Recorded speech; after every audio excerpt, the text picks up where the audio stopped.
3, 2, 1. Death is only the beginning. I'm Adam from Your Movie Sucks. This is Sardonicast. I'm Alex from HE, and I'm going to go with Mummy, there's a mummy after me. Oh. Eh? Eh. Eh. Eh. I'm Jake. I'm Jake from Man Carrying Thing, and with great power comes great the Punisher in Spider-Man. Nice. That's my quote. Thank you guys. That was which is in the new Spider-Man turned me into Punished Adam. Oh yeah, I heard. Yeah, no, I watched your video. It was quite scathing. Mm-hmm. Yeah. Are we going straight into that? Like, sure. Why not? What are we doing with our lives? We got a new Spider-Man. People got mad at Adam. I mean, we can start there. We can talk about your review. Like, sure. You're kind of talking about like the vibe I got was that it was almost more like a meta commentary on like the state of blockbusters / superhero movies and how you're just kind of over it. Yeah, I mean, like I'm like well past the point of experiencing the fatigue of this genre, and so for the title, you know, to very clearly signal like this is a new film, you know, and they're trying, you know, new director, they're going a new direction for the story technically, and sure, there are some really negligible differences in terms of, you know, the presentation that just like don't really address the root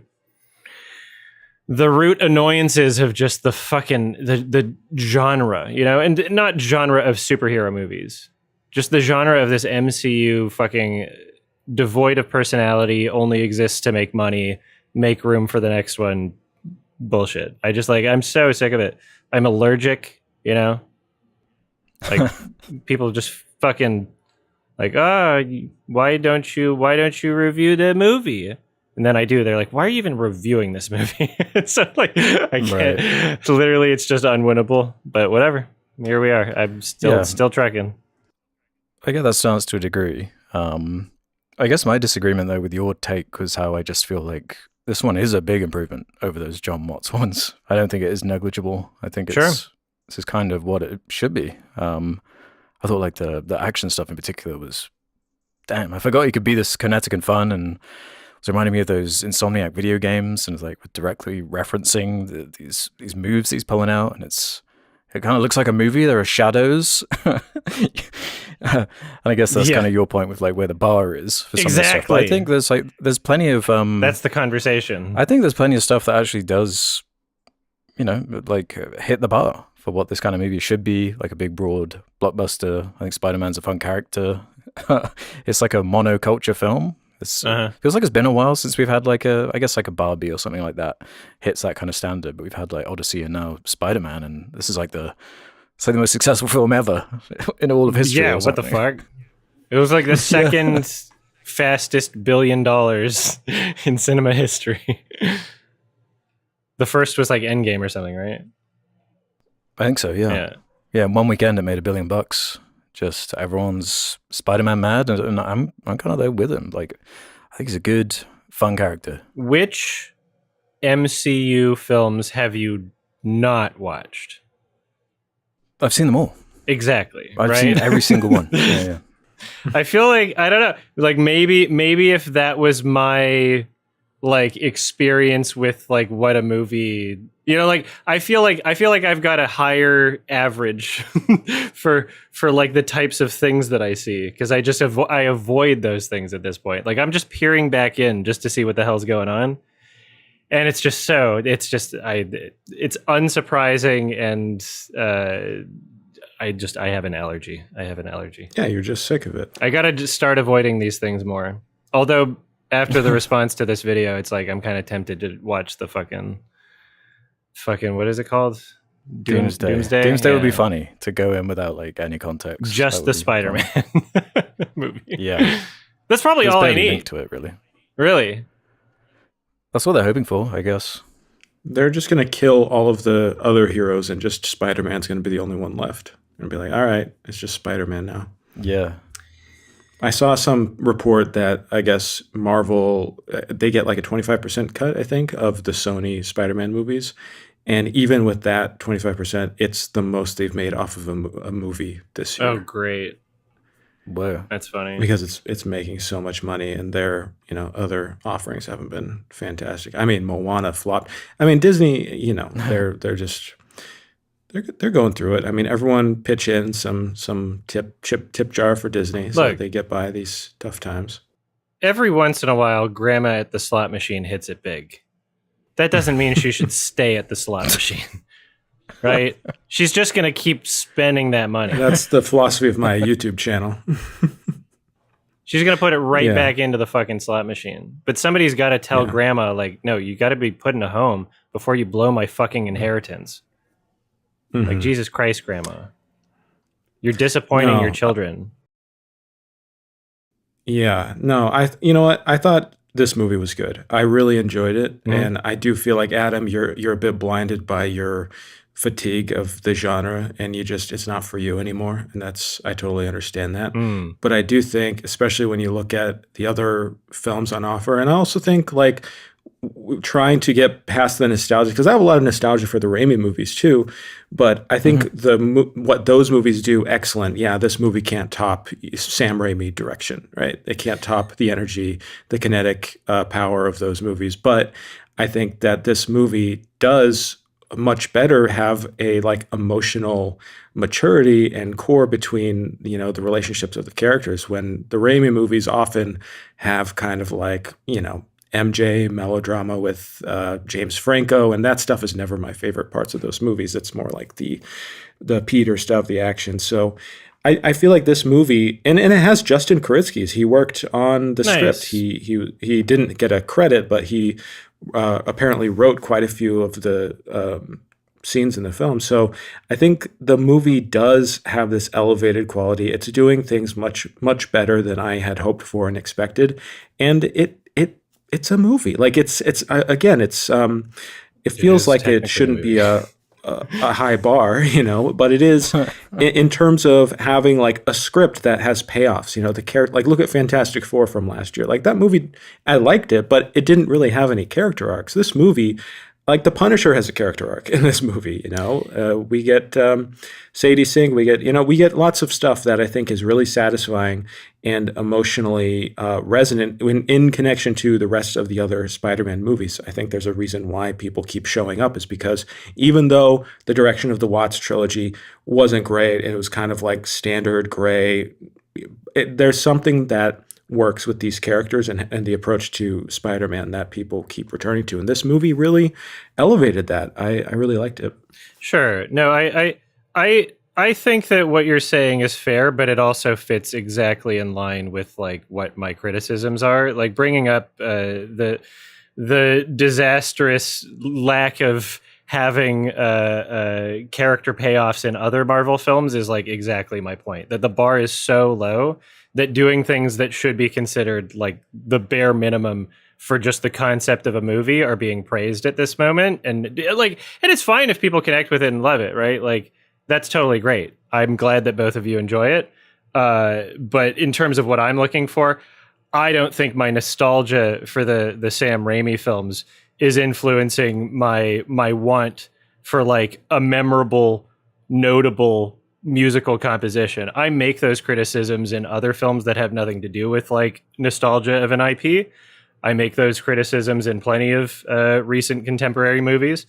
But in this one, there's a very clear example of like, hey, here's an example using the same character from earlier. So even if the Sam Raimi Spider-Man films didn't exist, I would be making that exact same criticism about the music. I would be making the same criticisms about the overall blandness, about just sure there are some differences in terms of how things are filmed with action scenes, but it all feels so negligible to me. Like I'm just like,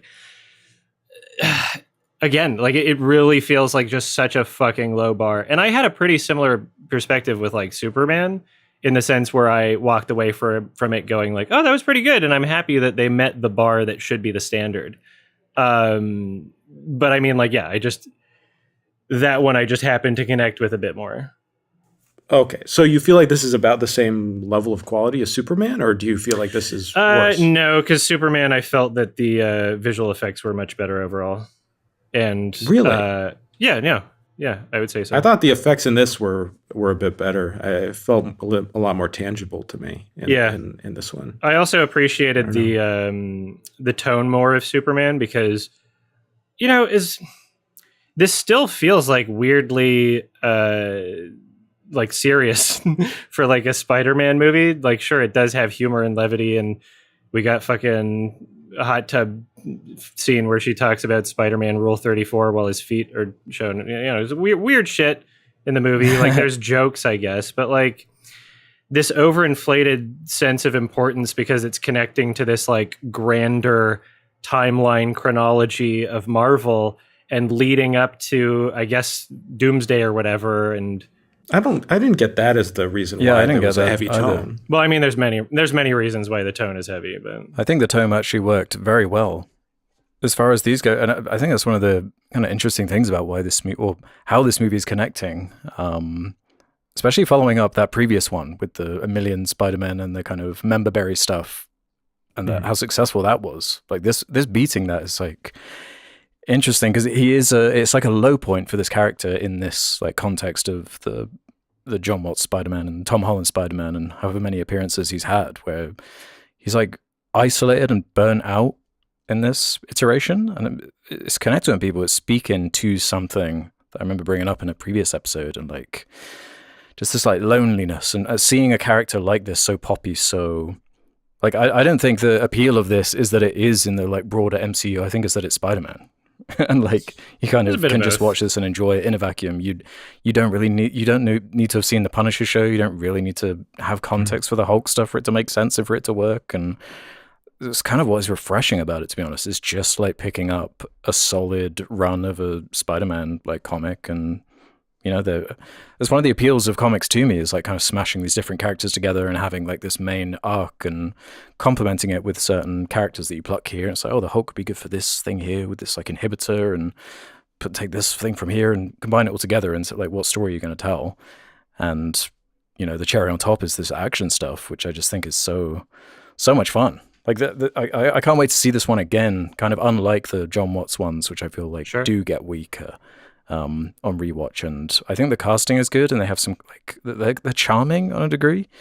Those John Watts ones, they're okay, but this kind of like finds the right balance, I feel, because especially when we're in this landscape of like this Marvel almost like embarrassment of itself, where it's like it has to undercut itself with humor all the time, and that's kind of what it got known for doing, and people were just sick of it. And this found the right balance with the humor. It was kind of like playful with it to the right degree, but also took itself seriously, didn't really undercut itself. The only stuff that kind of did make me feel like, yeah, this is the same old Marvel humor is the Black Widow and the tub kind of stuff, where it's just like two goofy characters bouncing off each other, and that I didn't really need that to that degree. But all the other stuff around that I enjoyed. I thought tonally this was nice. This was good. This kind of internal conflict and the way it's kind of mimicked through the villain it's just like classic stuff. It's just how you do it, I feel, with this like combination of characters, this style of movie. And to be clear, I think the last 3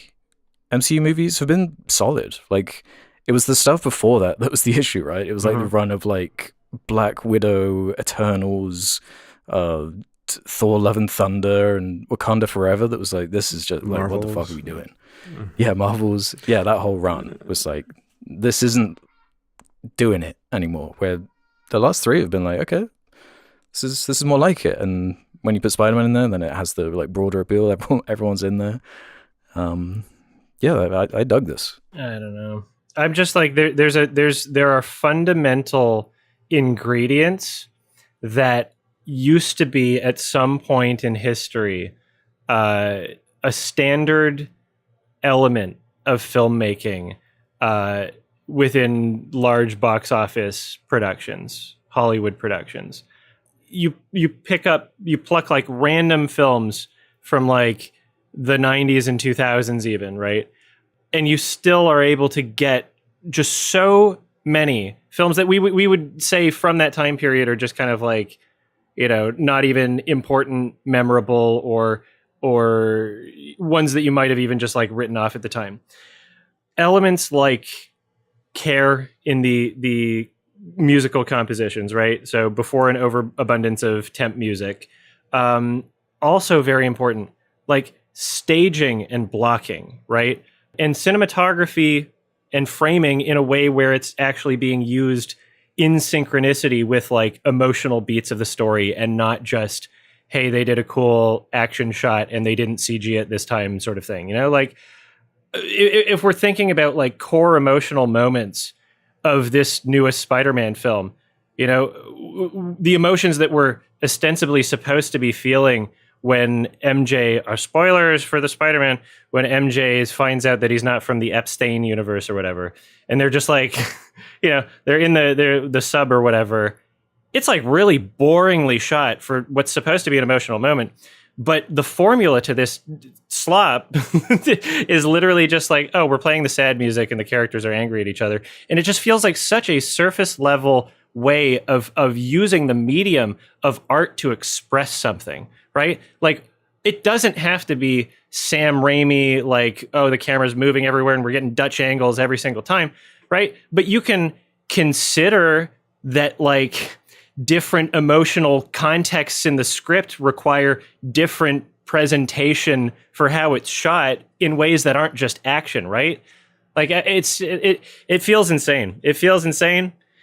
Happy you guys enjoyed it, but there are definitely like certain qualities that stick out to me as being like abandoned, and maybe perhaps the fact that, like, me and X amount of other people feel so fucking alone and crazy on this and have catharsis in each other. Maybe the fact that there's not enough of it us that like are really bothered by this is exactly why it's in this state, So that's just how it feels.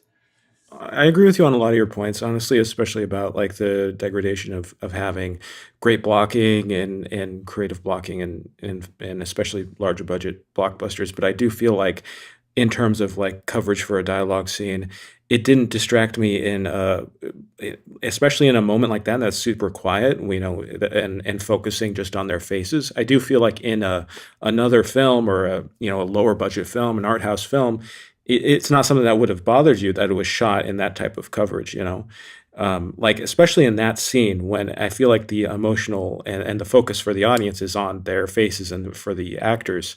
So, and the Raimi movies have scenes like that too, with just, standard over the shoulder coverage, So I do feel like in general, that seems like an issue in Hollywood filmmaking, and a lack of creativity and shooting things cheaply and that sort of thing. But in this movie, I feel like they go out of their way to do things pretty creative. I mean, I liked, if we're even talking about the sub, when they're around there with the Punisher, there's a sequence where MJ is lying in this bunk bed and Peter is, behind this curtain. And I thought how that was filmed and blocked was a bit creative and dynamic. It wasn't anything spectacular, but there's enough there to visually make it feel distinct from scene to scene.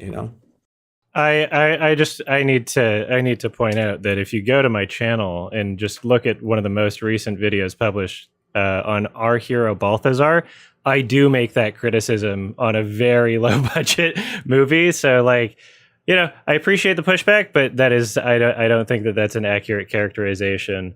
I think that I'm pretty consistent with these things. And if, there's examples of me not being, and then I'd be happy to hear them.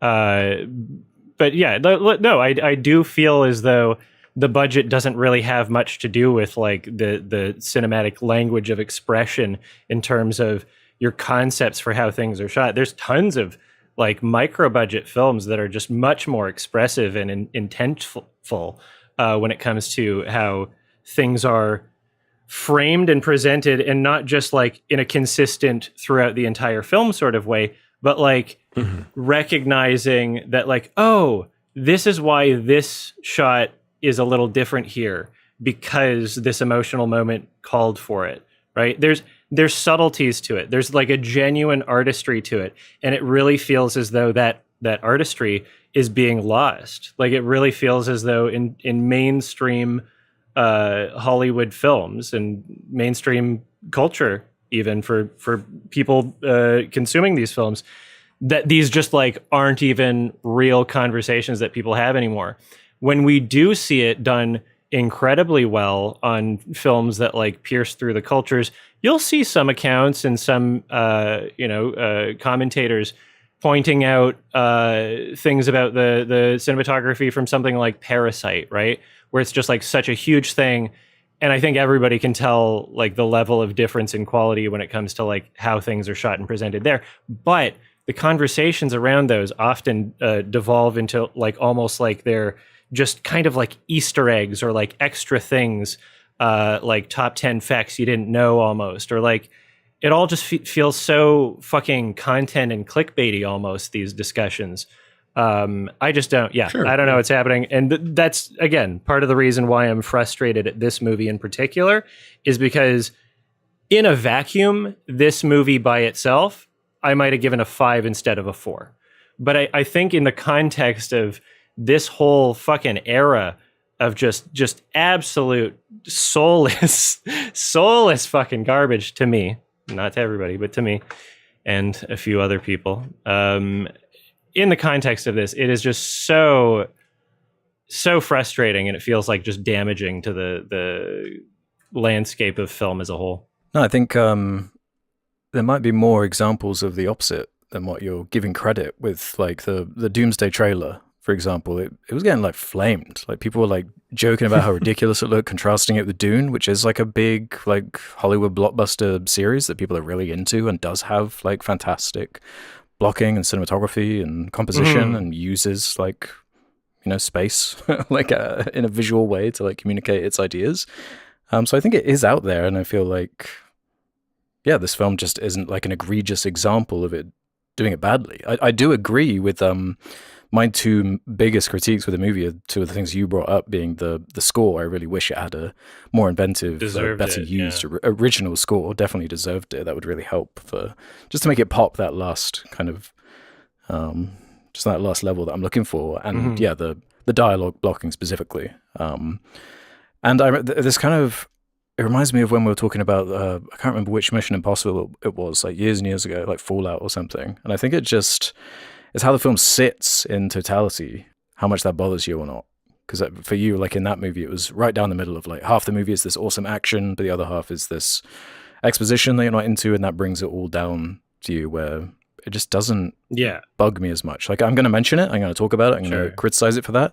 But the other side of it is good enough and above average enough to bring up the experience. And I like the characters, and I like, it doesn't, this, there are a lot of soulless blockbusters, and this doesn't feel like that to me. It doesn't really feel cynical like that. It feels like they actually kind of gave a shit, you know, like changing the director and like more than usual, caring about the characters and committing to like the memory loss thing from the previous movie, because that easily could have been hand waved. And like, I don't know, there are loads of, from the past few decades, like we're going to be talking about The Mummy later. Like, I think this is like a huge step up from something like that, even though, you know, there's something romantic about that era of filmmaking, and kind of the restrictions of it. But I don't know. I like this. I think this is just how you do a poppy superhero movie. Thank you. There's something patient. Yeah. Oh, no, you can go ahedd. I was going to say, no, yeah. Thank you for like putting that into perspective as well, and phrasing the, you know, that like you're not particularly bothered by like the totality of like how many scenes are going to be influenced or made worse by like crappy blocking or like dialogue, et cetera, et cetera. Because yeah, to me, you know, this might be an autism thing, I don't know, but when I look at movies, like there is like a totality of the movie where it's like, okay, even if there's 7 to 10 out of 10 scenes within a movie, and that's not 100% of the movie, then it, you know, like what's the other chunk of the movie? If most of the movie is like really boring, crappy dialogue, and you're kind of just like, you know, basically using it as like a patient loading screen to get to the points you really enjoy, that does affect my overall feeling of the movie, my overall rating, my overall perspective, right?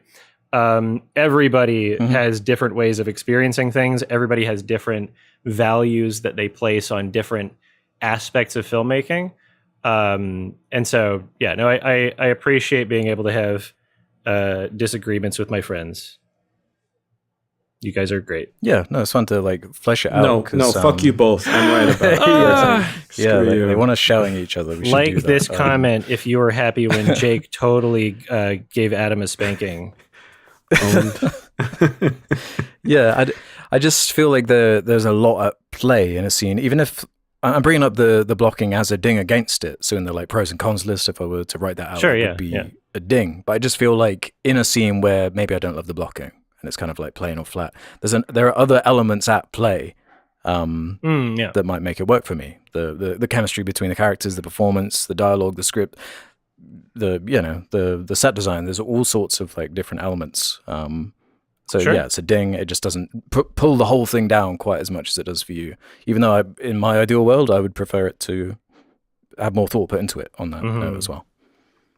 Yeah, I feel like more than anything, I really value, I guess, balance in terms of all the elements working together. And I think about particular scenes that stand out of the others, like the one with the Hulk and Jean Grey and that fight with the Punisher. Like that is such a comic booky scene, just watching Spider-Man creep in and the amount of patience that it builds up with the suspense. You don't really see the Hulk, you just hear this banging and booming. And then the fight, I think it works well with balancing the character moments, the little beats that don't overwhelm anything. And I just appreciated the patience that the movie had with the screenplay to let the feelings sit, let the characters just feel these things throughout the movie. And yeah, and you guys know, I'm more prone to favor a movie if like the script works, and I'll forgive, visual aspects to it, even though I do think the movie visually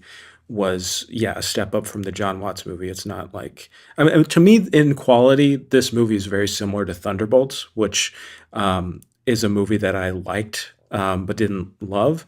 But it seems like they're going in a direction that's favorable, and I guess I'm also just more like, they're trying, they're doing something different. They're doing their goddamn best. Yeah, that was funny with the Thunderbolts thing of like they kind of resolve the conflict in a very very similar way. So I wonder if that's going to be the new like laser pointing into the sky like trope. Oh, no. Like they go into Doom's head or whatever and find his like traumatic childhood and sort him out or whatever. I thought this one did a little better than Thunderbolts. Yeah, I think it's better than Thunderbolts. But I think both have like good sequences, and there are a bunch of moments and like shots from this film that have stuck with me in a way that like really none of the Watts ones did in the same way. Mm-hmm. It's like vague imagery I remember from that, but there's like some really cool action in here, and that's kind of what I'm looking for from superhero stuff, is like inventive action that feels like it has weight and consequence, and I feel like they nailed that, especially that fight towards the end with the hand. That was awesome. With the what? And the ninja guys. Oh yeah. Yeah. Also, the Raimi-esque aspect, I thought, to like Jean Grey's powers earlier in the film, the way she's like possessing people, but there's like a 30 feet limit, and it's just like all the extras and all the acting that they're doing. It was just kind of fun and very like, old school. I really liked that. And there's one moment especially that hit me where it's like there's really great emotional payoff, especially between his friends with Ned and MJ. Thank you. That scene when he sits. I couldn't remember his name. Sorry. Ned, he's where they're he's still in his suit, and MJ knows who he is, but Ned doesn't. And they're back at the apartment. They're just playing with the Legos, and MJ is drawing him. And it's just such a little scene, but that's like the heart of the movie to me, that they allow moments like that to breathe, where Peter really gets to reflect. And one thing that I really loved about this movie is that there's been 4 years. We see 4 years pass where like they've been through college. We're not doing a college trilogy, they're like growing up and becoming adults. And I think why people like Alex, you were talking about, resonate with this special version of Peter is that even though most people in the world, everyone remembers who you are, and nobody's getting their brainwashed or anything, hopefully.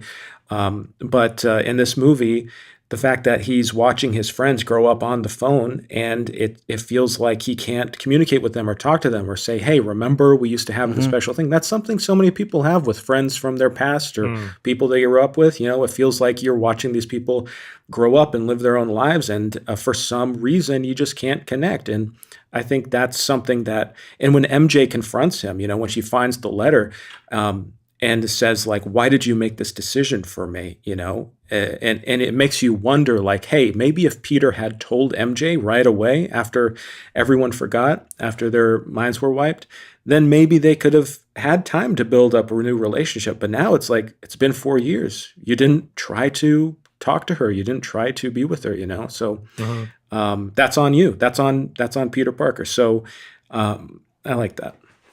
Love that perspective. They build that into the script nicely with how they visualize it as well, and like communicate is in a struggle with this kind of comic booky silly idea of like the arachnid DNA being out of balance, out of whack with the human DNA.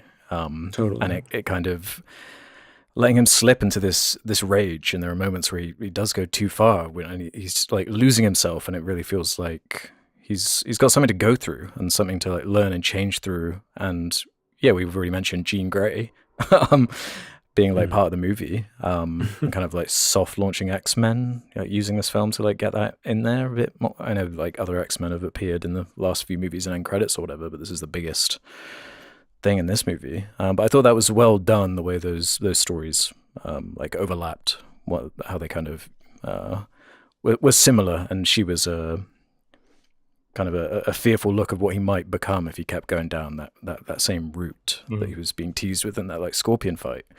But yeah, I was really surprised too by the that final shot with the handshake. I thought that was such a nice touch. That was like the emotional highlight of the movie to me. I was like, that's such a nice payoff. Like the way that was communicated with the like looks on their face, and that was just a nice like bookend. The ambiguity too. It's not like you don't know what that means.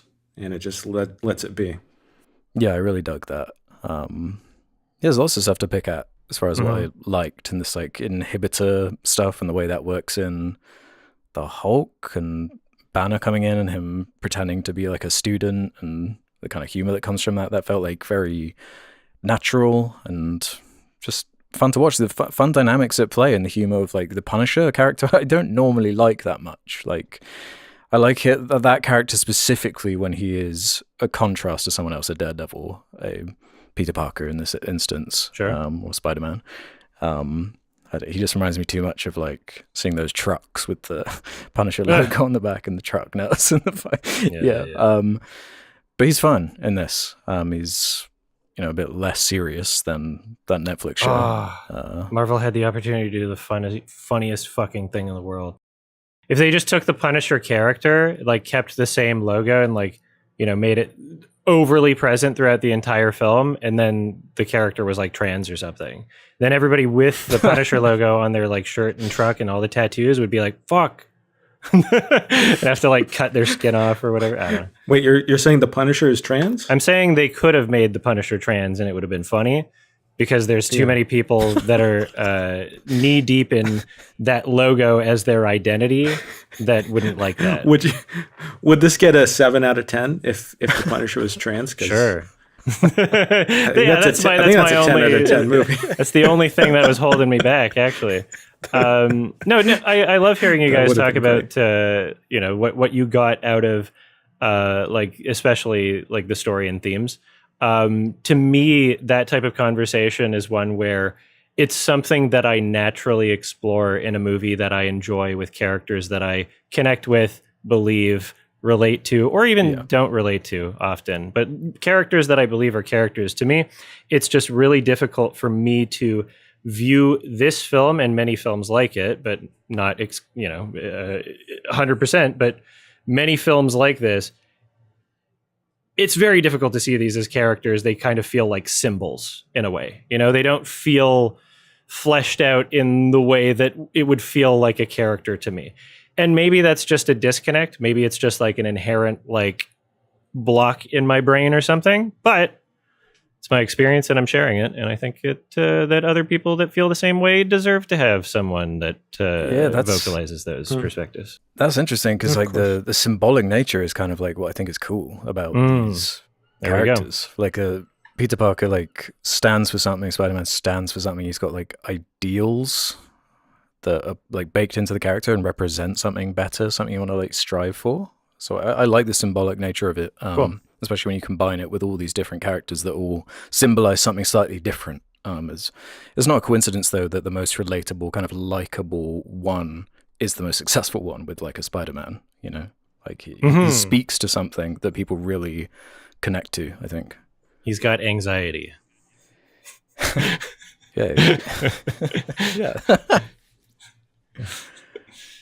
I will say these films, there's a little bit of an issue, maybe it's a nitpick, like the Spider-Man kind of villain issue, where they kind of blew their load with that last movie, and now this movie, the villain is an X-Man, so like the whole rogues gallery is kind of all fucked up, when like well, we can't have like Doc Ock now, we can't have Green Goblin, because they've like literally used the Raimi ones. And I don't know, I don't really trust them with what they're going to do with the X-Men angle, because they make Jean Grey's like killing people, like straight up, like murdering people. And that scene where she like kisses Peter through MJ. Oh yeah, which is like a fun reveal. That's like, that is diabolical. That's the word for it. That's really fucked up. And in the moment, he's like, you realize this is unforgivable, right? And he does kind of wind up forgiving her. It's like, they kind of need to like do something about that in the future movies. I hope there's some like plan for that, because Jean Grey is supposed to be like a conflicted kind of fucked up character, but we'll see if there's like any kind of plan for that, or if it was more just for the kind of shock of the scene in its moment. They didn't really think too hard about consent in this movie. No, I think they did, because I mean Peter ends up telling MJ about it in a scene I thought was kind of nice. The fact that it wasn't like joking or like making a joke out of it, he's just like, hey, this happened, sorry about that. But the Jean Grey stuff, yeah, I mean, I don't know much about the comics or anything, but it would be nice, I think, if they have like a bit of an edgier take on the X-Men and how the X-Men would fit into this world that is very, very, very familiar with superheroes already. Not to mention Peter Parker basically just created a device that will be able to like take away the X-Men's powers and neutralize them. Yeah, that felt quite important. They were like emphasizing that in a way where it's like, don't forget this is going to come back around at some point.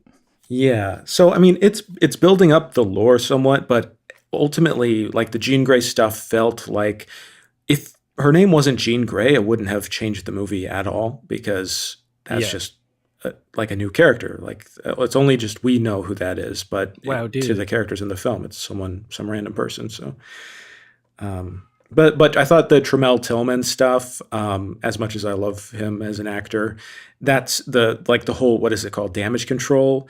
The organization being evil is just like, oh yeah, obviously it's the evil organization. What else? They don't really do anything to hide it, that it's going to be the reveal that they're the bad guys. Like, I think that's pretty obvious. Yeah, that's the most obvious thing ever. But again, the way it incorporates action with that setting is kind of like enough of a payoff for me. Like having I'm forgetting the Spider-Man villain's name with like the glove and the way that works its way into the fight with the Hulk, and just little stuff here and there like that.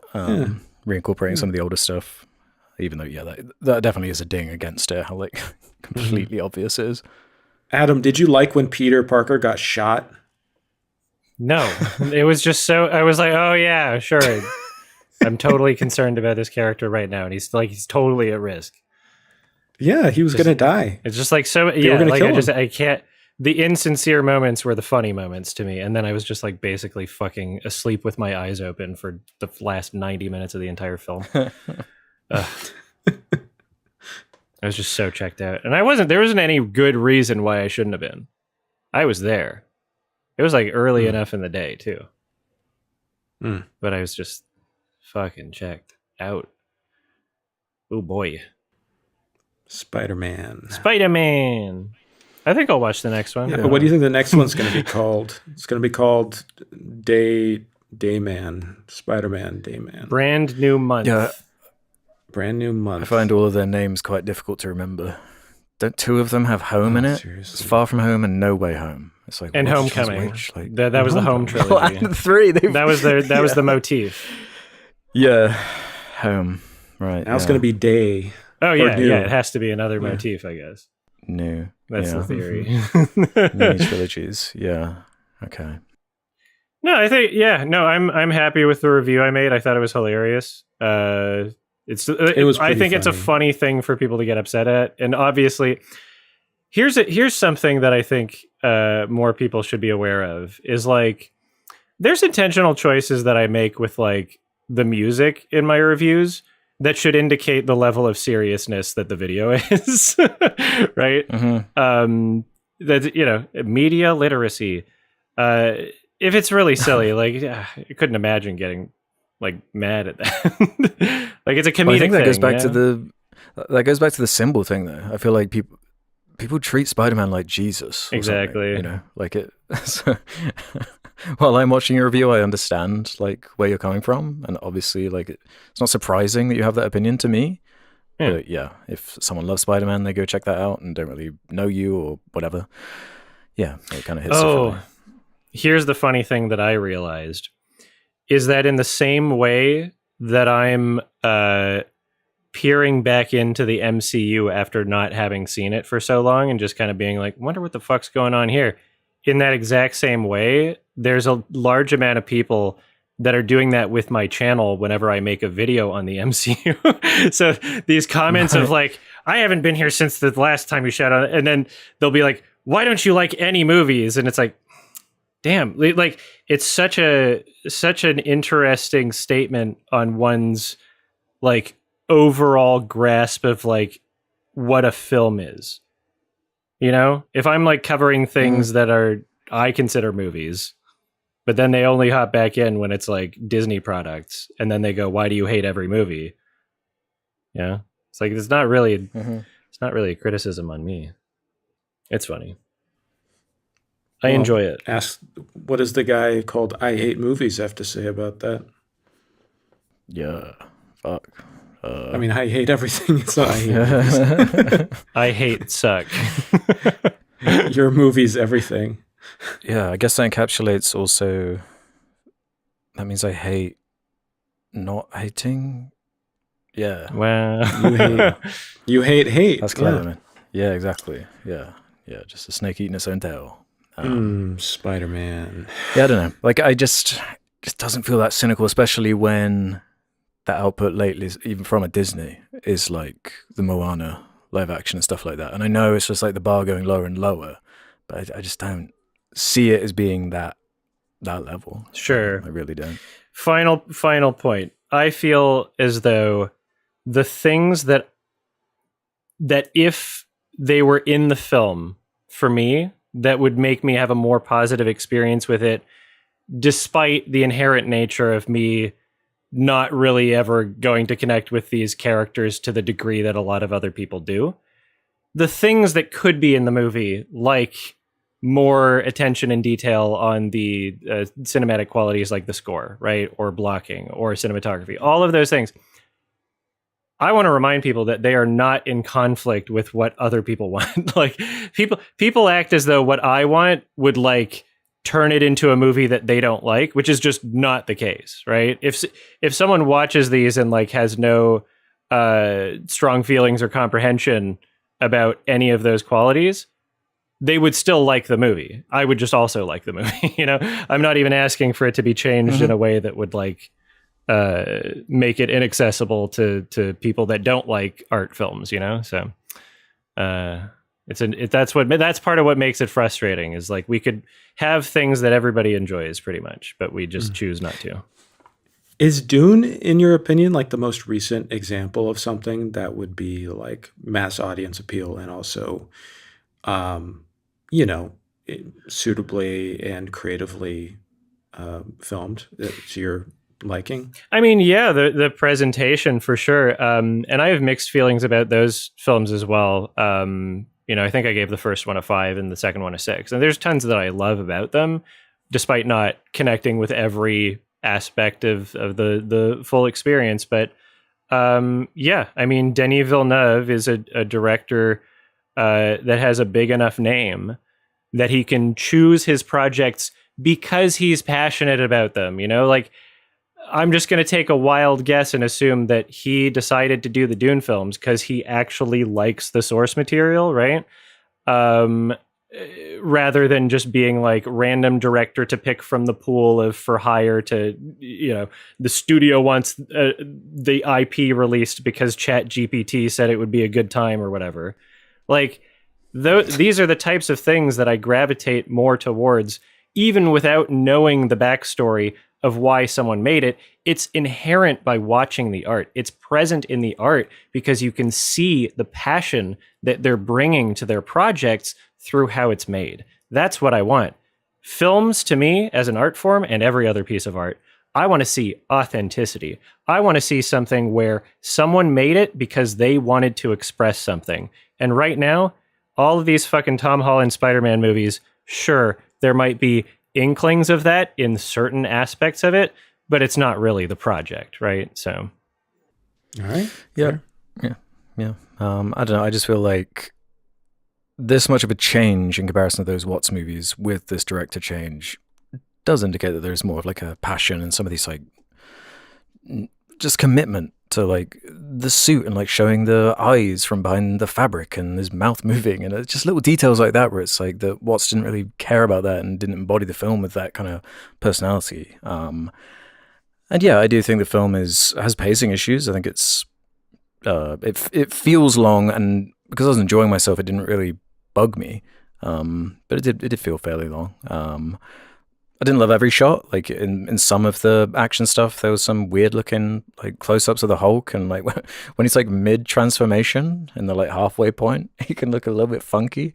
And also the kind of, this is just kind of a comic book problem where you fall into like there are movie tropes and then there are like comic book tropes. Like always happens with Superman and the Hulk, where they're like so powerful, it always winds up with them getting like mind controlled or something like that. That's literally happened in the MCU already in Age of Ultron. Like Hulk got mind controlled by a witch or whatever. Yeah, nice respectful nods to Raimi throughout. It was lit better, it looked better. There are scenes and shots I remember, some nice like establishing shots, some atmosphere and mood that seemed like they actually gave a shit. Yeah, probably the worst shot in the movie is that one on the rooftop towards the beginning, which was in one of the trailers. But after that, there was nothing that was like really pulling me out of it. Oh yeah, outside of the story. Those doves looked pretty bad.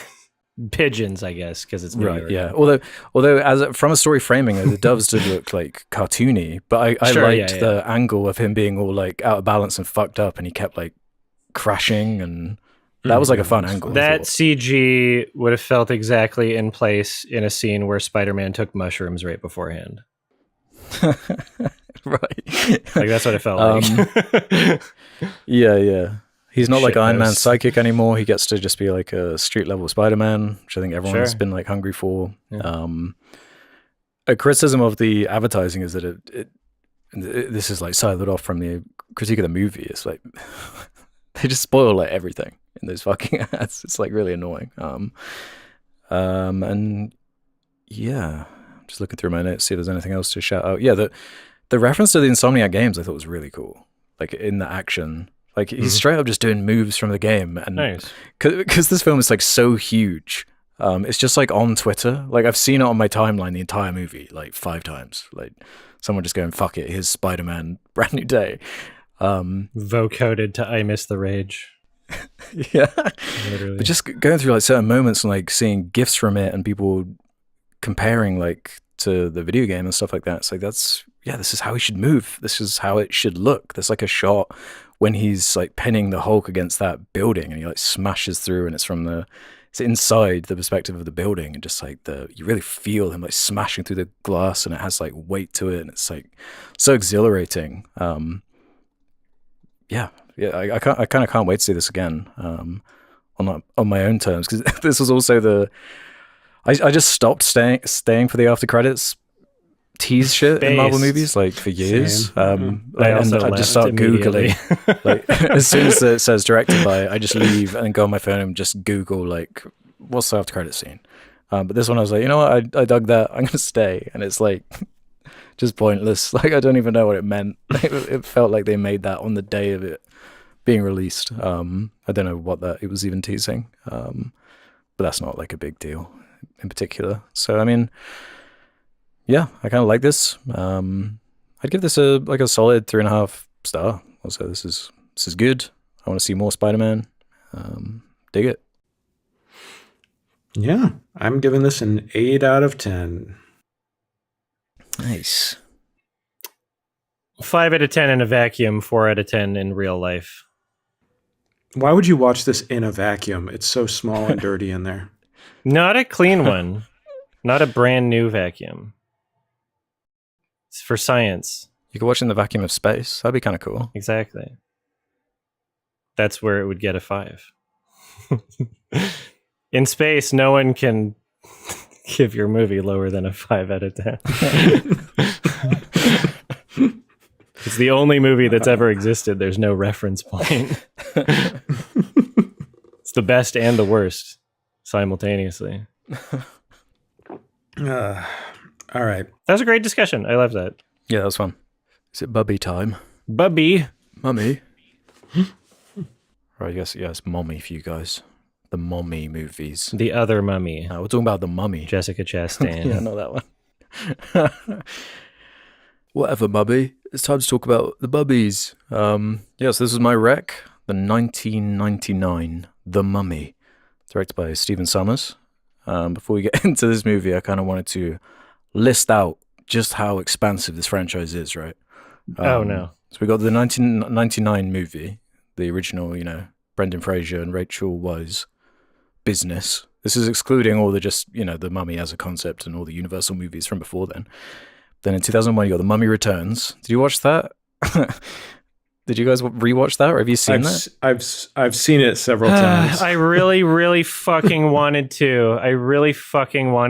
And then this Odyssey review that I've been like fucking Frankensteining over the course since recording it. It just took my whole fucking weekend, and I literally like stopped recording it, went to bed immediately, woke up, got to the office early, and watched The Mummy right before recording. That's why I was 10 minutes late. Right. It's because I was watching The Mummy. So I would have loved to have watched The Mummy Returns, but I couldn't. That's fine. Like the rec was for just the 99 one. Exactly. But did you see it, Jake? I've seen it several times, yes. This franchise has been cursing this house ever since I learned that my wife loves these movies. And I've seen The Mummy and The Mummy Returns so many times. I've never seen The Mummy, The Curse of the Dragon. What is it? That was 2008, The Tomb of the Dragon Emperor. I have seen that around that time. I did not rewatch it for this conversation. I don't think it was necessary. But what I found fun when doing research for this... Son of the Mummy, Mummy Geniuses. Oh, right, yeah. It was the Scorpion shit. Like the Scorpion King is obviously introduced in Mummy Returns in the infamous, like the worst CG of all time. I'll mention that again in a bit. But there are 5 Scorpion King movies. That's unsurprising, actually. Wait, what? Yeah, it's from that. Yeah, it's from that era where it was just the DVD sequels, straight to DVD shit. So it's the Scorpion King. Then The Rock isn't in all of them, right? He's only in the first one. Yeah, but in the third one, I think it has who was it? It's like Dave Bautista and Hellboy, Ron Perlman. That's pretty funny. So yeah, there's a Scorpion King 2, Rise of the Warrior in 2008, Scorpion King 3, Battle for Redemption 2012. Yeah, it goes all the way up to 2018. Scorpion King 4, Quest for Power 2015, and then the Scorpion King Book of Souls 2018. And that's funny. Yeah, Book of Souls came out 2018, but the Tom Cruise 2017 a classic Dark Universe reboot. So that means like the Scorpion King stuff like outlived that. Oh my god, that's such a funny perspective. It's like the head of lettuce and Liz Truss or whoever it was. Yeah. Good pull. So yeah, I've not seen the Scorpion King or any of those shits. I've just seen the Mummy trilogy, I guess. I was very fond of those movies, the first 2 anyway, The Mummy and The Mummy Returns, when I was growing up. They were like horror movies to me. Mhm. I was like really scared of Oh, like yeah. parts of them. I was like the perfect age for it. There is some terror in there. And yeah, I mentioned with it being 99, it is this kind of fun era of Hollywood to revisit where it is a certain level of restriction on how much CG schlock, even though these are definitely schlocky action movies, Timu, Indiana Jones. But there's some stuff to appreciate. It was a fun experience to revisit the first one, maybe not the sequel. I think I was a little bit mummied out Nice. after that first one. But yeah, like, what is the plot? There's a mummy. Like, what the fuck? Like, you don't even need to say the story, right? There are pyramids and the mummy and the lore, and everyone knows the mummy. Okay, it's just got Brendan Fraser and Rachel Weisz this time. Yeah, I can't really say it's good. There's like a lot of stuff I like about it, but it doesn't really come together in any meaningful way for me. It does, yeah. The Timu indie thing really just was. I was just thinking about. There were a couple of reference points I was thinking about. Actually, was obviously Indiana Jones, and just like it was kind of just making me want to watch that any of the original trilogy of those, to be honest, and just how much better they are, how much better the scripts are, how much better the action is, and the set pieces. But then I was also kind of lamenting. I kept thinking about speaking of Tom Holland and Spider-Man. That Uncharted movie from a few years ago, like 2022, because they're kind of like equivalent movies for like what they represent in Hollywood of that time, right? Where kind of similar budgets adjusted for inflation, but that Uncharted movie, like, God, it looks so bad. There's like what was it? It was like a pizza. There's a whole scene in like a pizza shop or something weird, like a weird product placement. And it just felt like so fake. Whereas, yeah, the timing of this being 99 kind of meant that they like went to a desert and like they were on location. And it like, No, yeah. I'd never seen this film like in 4K before, and the version I watched was 4K. So it's like I'd never seen it in this kind of clarity. I didn't see them on the big screen. I was too young when they came out. So that was kind of fun from that angle too, just kind of appreciating that time capsule nature of it. But I struggle to call them good, though, is the problem. You're you guys? biased. Where are you sitting? Where are you sitting on The Mummy? Well, I mean, I'll go first if that's okay, Adam. I have a love-hate relationship to this franchise and this movie, but it always goes down easy, and I always forget what happens in the movie. Like the plot, where the plot goes, I literally can never. I've seen this probably 10 times now. Like I got the Blu-ray set for Nadia like a year or two ago, and we watch them all the time. So, but the first one is by far the best one. The second one is like just basically identical to the first one, except way worse, and there's an annoying kid in it. But the first one, it's like Brendan Fraser. Whatever you say about him, he's always giving 100%. He is giving 1,000% in this movie. I mean, one of my favorite moments is when the mummy screams at him and then he screams back. It's just so stupid, but like the movie has a sort of a Looney Tunes cartoon logic to it. It's very silly, and there's like Buster Keaton type of gags, like silent movie, just like the way he's fighting all the mummies at the end of the movie. It's very like Ray Harryhausen, and some of the effects hold up better than others for sure. But again, like what you're saying, Alex, there's something magical about watching a movie from this time period. And it's like, oh, wow, they picked up a camera and went to a place and filmed. It's like you think Christopher Nolan today talking about making films, it's like a revolutionary thing. Yeah, we took the camera and we went out to the place where it's supposed to be. But it's like, no, like The Mummy, like here, I will share the beginning of Roger Ebert's review of The Mummy because I looked at this again and it reminded me it's a very good encapsulation. So let me just share this real quick. There is within me an unslaked hunger for preposterous adventure movies. I resist the bad ones, but when a Congo or an anaconda comes along, my heart leaps up and I cave in. The Mummy is a movie like that. There is hardly a thing I can say in its favor, except that I was cheered by nearly every minute of it. I cannot argue for the script, the direction, the acting, or even The Mummy, but I can say that I was not bored and sometimes I was unreasonably pleased. I mean, that's a great way of putting it.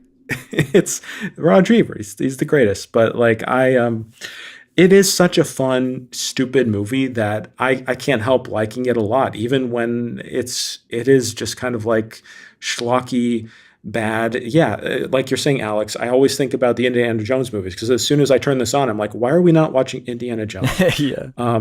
But it is just like, yeah, they're putting it all in there. It's stupid and fun, and it's like, yeah, God, from a bygone era. If this movie was made 10 years later, it would be, which they basically did, I guess, with the Dragon Emperor one. It would just be so much worse because it would be not filmed on location as much. It'd be with way more CGI. Yeah, so it's a nice little time capsule of a period, and it's a better than average. It's better than it has any right to be, I guess. Yeah. Yeah. Yeah, no, I feel watching this that I have also seen it a million times, but just couldn't even remember that I did. And it would, yeah, like it's digestible in a very passive way. This wasn't a movie that I was like actively engaging with super hard, but it was nice and relatively inoffensive. I mean, well, there are parts that are pretty offensive actually, but I was kind of I think this is mostly due to the infamous nature of that shot of the rock, which I guess is from the second movie.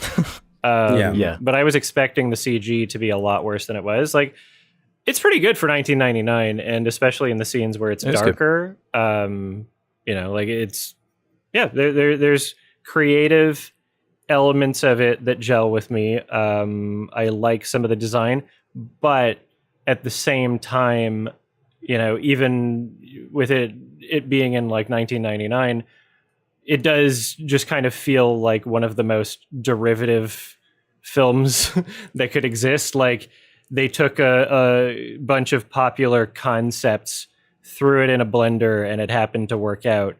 Not to say that there wasn't any like heart in any aspect of the film or anything, but I did find myself thinking of other better things while I was watching it.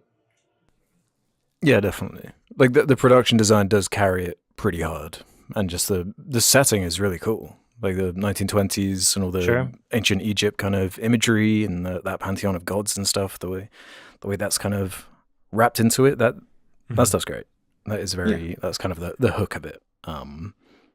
The tomb raiding stuff, and there was something in the water, I guess, just around this time with just that kind of imagery and wanting to explore that kind of thing. I guess it was maybe something to do with like the next generation of filmmakers after Spielberg, like growing up with like an indie and like the wanting to recapture that feeling. And it's very rare for it to really work out. I kind of feel like the indie stuff, the original trilogy, it's the only one that's really captured this kind of adventure movie to a degree that clicks with me anyway. There were some gags though that I did find pretty funny that were like quite good. Because everyone's like a cartoon character, right? Yeah. Like the setup of like the Americans, and they're just like cowboys, and there's like funny jokes and gags about that. They're like hyper British characters. They're just like also just like parodies of themselves. And like, yeah, with the Indiana Jones thing, like with even down to the George Lucas wipes, and it is like Han Solo and Princess Leia, basically the prim and proper lady and the scoundrel, like rugged man, and that kind of these tropes. They're fine. They're doing what they need to for this to work, and the pace is like so quick, and with the variety of like the sets and the action, I wish there was kind of more to the action. It was again just it's going to be a constant comparison to Indiana Jones, but these like the structure of the action in Indiana Jones is just so above and beyond, like the way they're paced out and like blocked out and have like mini arcs to the action, whereas it's quite chaotic, like what they're doing in this movie. Like when there's a shootout, it's just like, oh my god, like fucking movement all the time, and it's like it feels quite insane from that kind of angle. And the kind of restraint to not have the mummy for like an hour of the runtime. It's like I noted it down exactly. It was an hour and 4 minutes. That's how long you got to wait for the mummy to actually be on screen outside of that opening. And I kind of like that. committing to the horror of it, where he's like this creature that's like absorbing people's like skin and like sucking out their essence and like slowly being rebuilt. That's like a fun concept that is kind of, it's dark for how goofy this is. And there is like a lot of death and destruction throughout the film. And yeah, it is weird. What age do you think you watched it for the first time, Alex? It would have been on VHS, I guess. It probably would have been around the time like the Raimi Spider-Man movies were coming out on VHS, so like 2002, 2003 maybe. So you were 1 year old. Yeah, it was -1. Yeah, it would have been like under 10, I guess. Yeah, no, because what I find interesting is like a lot of people watched this like pretty young, and so it is PG-13. It's not hiding the fact that it's PG-13. And although there's nothing like as sexually explicit as you'd expect for a PG-13 movie, but like the terror of what they show and the seriousness with which they show it, I could see being very traumatizing to a lot of kids. It seems like perhaps maybe in the marketing it seemed a bit more family friendly, and like it's not so egregious. It's not like a controversy, I guess, but I just find it interesting that it seems like a lot of people watched it definitely under the age of 13. Well, no, it was just on TV all the time. I remember seeing just out of order. I'd probably watch it out of order on TV all the time. But the image of the scarabs going under the guy's skin is just the most unsettling shit. That was the image that stuck with me always. And not to mention the Universal Studios ride, which is probably my other deep connection to this movie, which I don't know. Have you ever done the Mummy ride on at Universal Studios? What was it again? What happens in it? It's a dark ride, but it's like a roller coaster, and it's in a big. It's just completely pitch black almost, but then at the end of it, it goes in reverse. It's kind of fun. I think I might have, but I don't know because I've been to Universal Studios, but like, is that Revenge of the Mummy the ride? Yes. Because I was looking through his IMDb and it's on his like director credits. It's quite funny. Oh, that's fun. Yeah, so it's part of the lore, I guess. It's like a chapter I don't know. This director could like only exist during this exact time period. Like when you look at his run of like The Mummy Returns, Van Helsing, G.I. Joe: The Rise of Cobra. Oh my god. Like a lot of schlock. I think I saw G.I. Joe: The Rise of Cobra in a theater. I think I saw that in a theater. Congratulations. Yeah, I saw that. I've seen most of his films. He started off doing like these kind of Disney.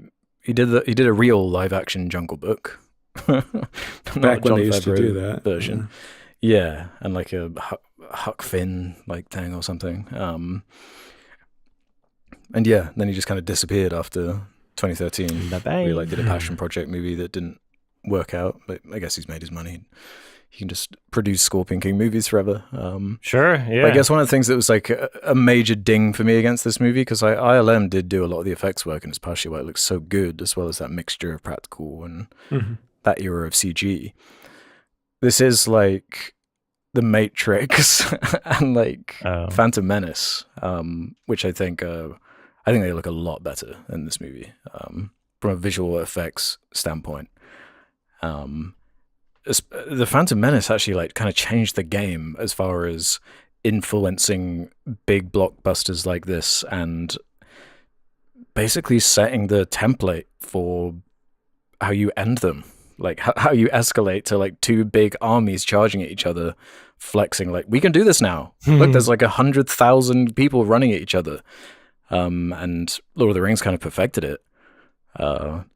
And you really see it in the Mummy Returns. Like that's how that film kind of wraps up, is two armies like charging at each other, and it's clearly like, we can do this now. Isn't this like awesome? And it was kind of like that era's equivalent of the laser going into the sky and this kind of stuff. True, actually. that is. Yeah. And it kind of hasn't been done like that well since Lord of the Rings. It kind of is the example of True. it, like just and the time period of when that came out, and like just the right amount of like restrictions to the like production pipeline working out, and it looking good enough, and without it looking like all plasticky and fucked up like the Scorpion King does in that sequel. Yeah, Are visual effects going to get better? That's my question. Like, are we ever going to get back to that era where it was just like a perfect ideal of visual effects? Like, can it ever go back? Can we return? I guess like the Odyssey is kind of like a nudge, and the way people love that. I think people are tired. Like the laser in the sky thing became like a joke, and people do get tired of things, and then it becomes like a not just an advertising point, but like an appealing point to a movie where it's like, look, Tom Cruise is actually like breaking his legs and like flying helicopters and shit, and it's kind of going the other direction with that kind of stuff. But yeah, I don't know. What do you guys think? I mean, I don't, probably not. I mean, in terms of the way the industry has gone in terms of cutting budgets and the workflow for, digital effects, I don't think it can go back, especially in the way that this seems like they're really pushing the industry towards generative AI. I was gonna say, yeah, that's a big I just thing right now. they're doing everything they can to get the budgets down and not pay people. And Yeah. yeah. I mean, I honestly I just feel like in 20 years it's going to be like, yeah, of course we used generative AI in our big budget blockbuster film. Like, Want to fight about it? Sucks to say. Yeah. I just feel like sadly that's where it's going. No, anyways, like the movie is not great. It's really fun, but you think about, yeah, like I don't know. The way I think about it is like, okay, Steven Spielberg, he grew up watching the actual original Mummy movies and Universal Picture monster movies, and he's watching, serials and adventure films of that era, and that's what Indiana Jones is referring. That's what it's all about, and he's doing his own take on it with like a modern lens, in the 80s. And then now this, Stephen Sommers in this movie coming out in 1999, it's taking Indiana Jones and re-updating it. And you look even at the characterization of Rick in this movie compared to Indiana Jones. Like Indiana Jones is like, he's sensitive and he's like a professor, he's not brutal. Whereas Rick in this movie is kind of like, I don't know, he's more like a John Wayne type to Indiana Jones's Jimmy Stewart, Right. like he's just like brutal and mean and just like very American and like screw you. Trigger happy.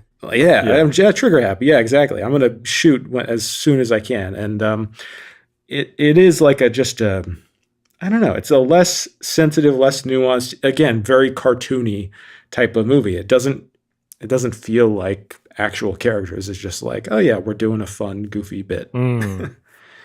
Yeah.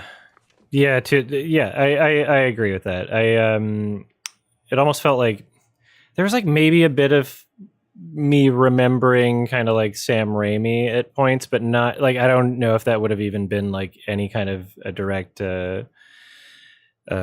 inspiration at all. Because I mean, just like I think the cartoony kind of silly nature and also zombies being there might have been why I had that thought in my head.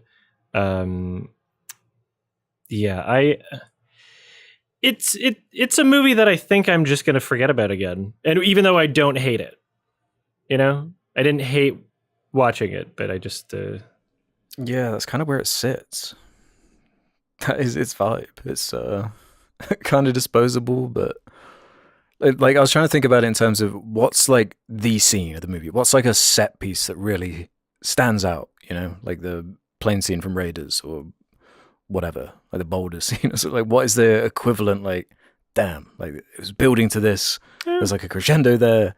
It's more just like little moments of like, oh, the mummy looked kind of cool there. I like how it's like see-through, or oh, this is a cool set design, or there's like a nice scale to how many, extras you have on screen here.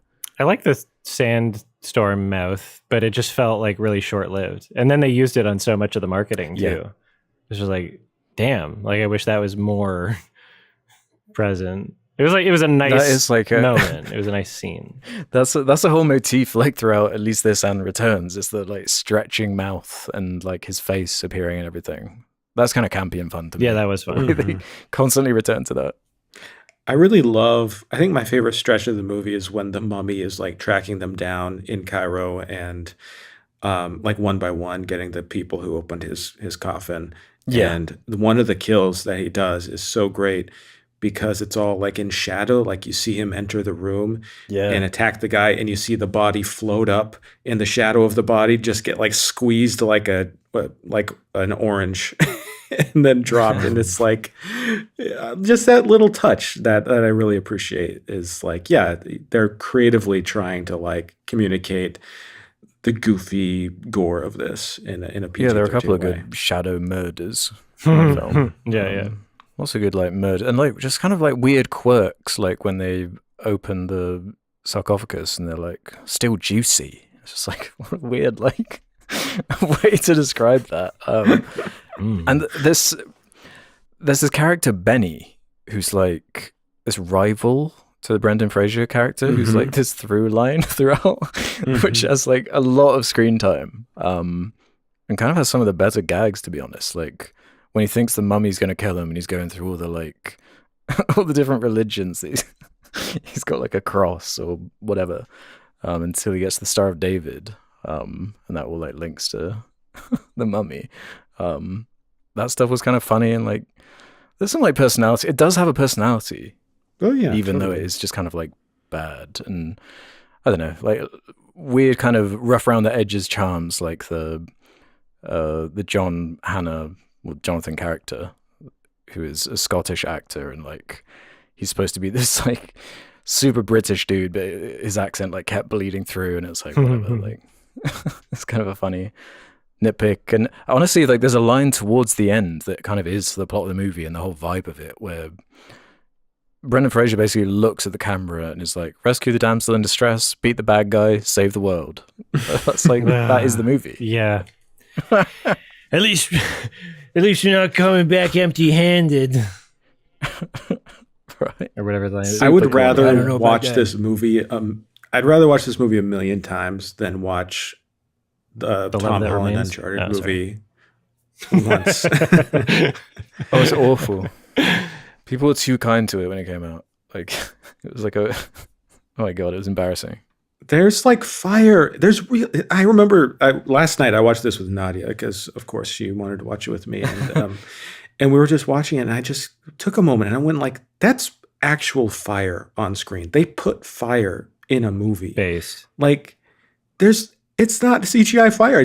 We've just become so inundated with seeing fake fire on screen that to see actual flames and effects and stunts, like there's guys leaping off of camels and like old school, like Hollywood shit. That's just like, man, I can never dislike this movie. It's just too fun and it's got too much of the old tricks that. Brendan Fraser like nearly died, like in that's the hanging scene. Like, he had to be like resuscitated. Oh no! Yeah, it was like, there was a lot of like really dodgy stuff in the Jesus. trivia about like, yeah, like how many people were getting injured and like stung by scorpions in the desert and bitten by snakes, and like, And that's how it should be. kind of feel Old it. school Hollywood. yeah, Some of those horses just looked like hella tripped, you know, like not stage falling, but like fucking face planting. Right, Like, right. That's not good.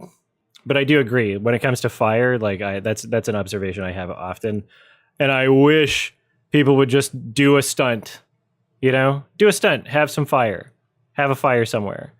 You know, it requires a bit more planning and safety. Yeah. But I find it just, you know, insane that we make that sacrifice in a way that is just so noticeable, and yet most American productions, it seems, still use real guns with blanks.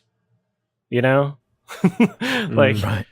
if we're talking about safety, like, I don't know if I would notice well, maybe a gun nut would notice, if it's, you know, like a replica of a gun that wouldn't actually be able to fire something, right? Because you're sweetening the muzzle flash in effect anyway, like with CG. It's not like, I don't know, depends on the movie. The thing is, they can still do the old effects, and you can do it safely. You can have Exactly. stunts, you can have real fire, you can do it all. It just costs more money, and it just takes more time. Like that. Like filmmaking is so hard. Like I imagine that it's like if there's any part of the filmmaking process that you can say, you know what, this we can do another day. We don't have to do this right now. We can just film this part and figure out another day. Like then you're going to do that. But man, is it just those little details change everything? Having real fire, having an actual stuntman do something like, damn. Yeah, you got to respect the commitment to the bit. Even the score was like decent, especially near the beginning. Like it kind of blended into just being like, okay, more 90s, whatever. But like near the beginning, the score of the film was like, oh, yeah, it's Jerry Goldsmith, I think. Yeah, who has a really funny. I found a funny quote about him and why he didn't return for the sequel. Before playing a track of his Mummy score during a London concert in 2000, composer Jerry Goldsmith explained how much he hated the film and the production, calling it a piece of shit movie. But unbeknownst to him, the director, Stephen Sommers, was in the audience that night. Therefore, Goldsmith wasn't called back for the sequel. I thought that was pretty funny. But yeah, the whole commitment to the bit with the... Because like the script sucks, right? But the execution of it is just like admirable. Like that whole library domino scene, which I read that they basically had to do in one take, so it was just so expensive like, to set up again. Sure, yeah. That's how you introduce a character. That's like her character all right there. Yeah.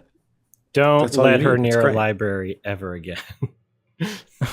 Yeah. And I love in the sequel they just do the exact same thing but with the boy, with their kid. Oh no. And like a bunch of statues.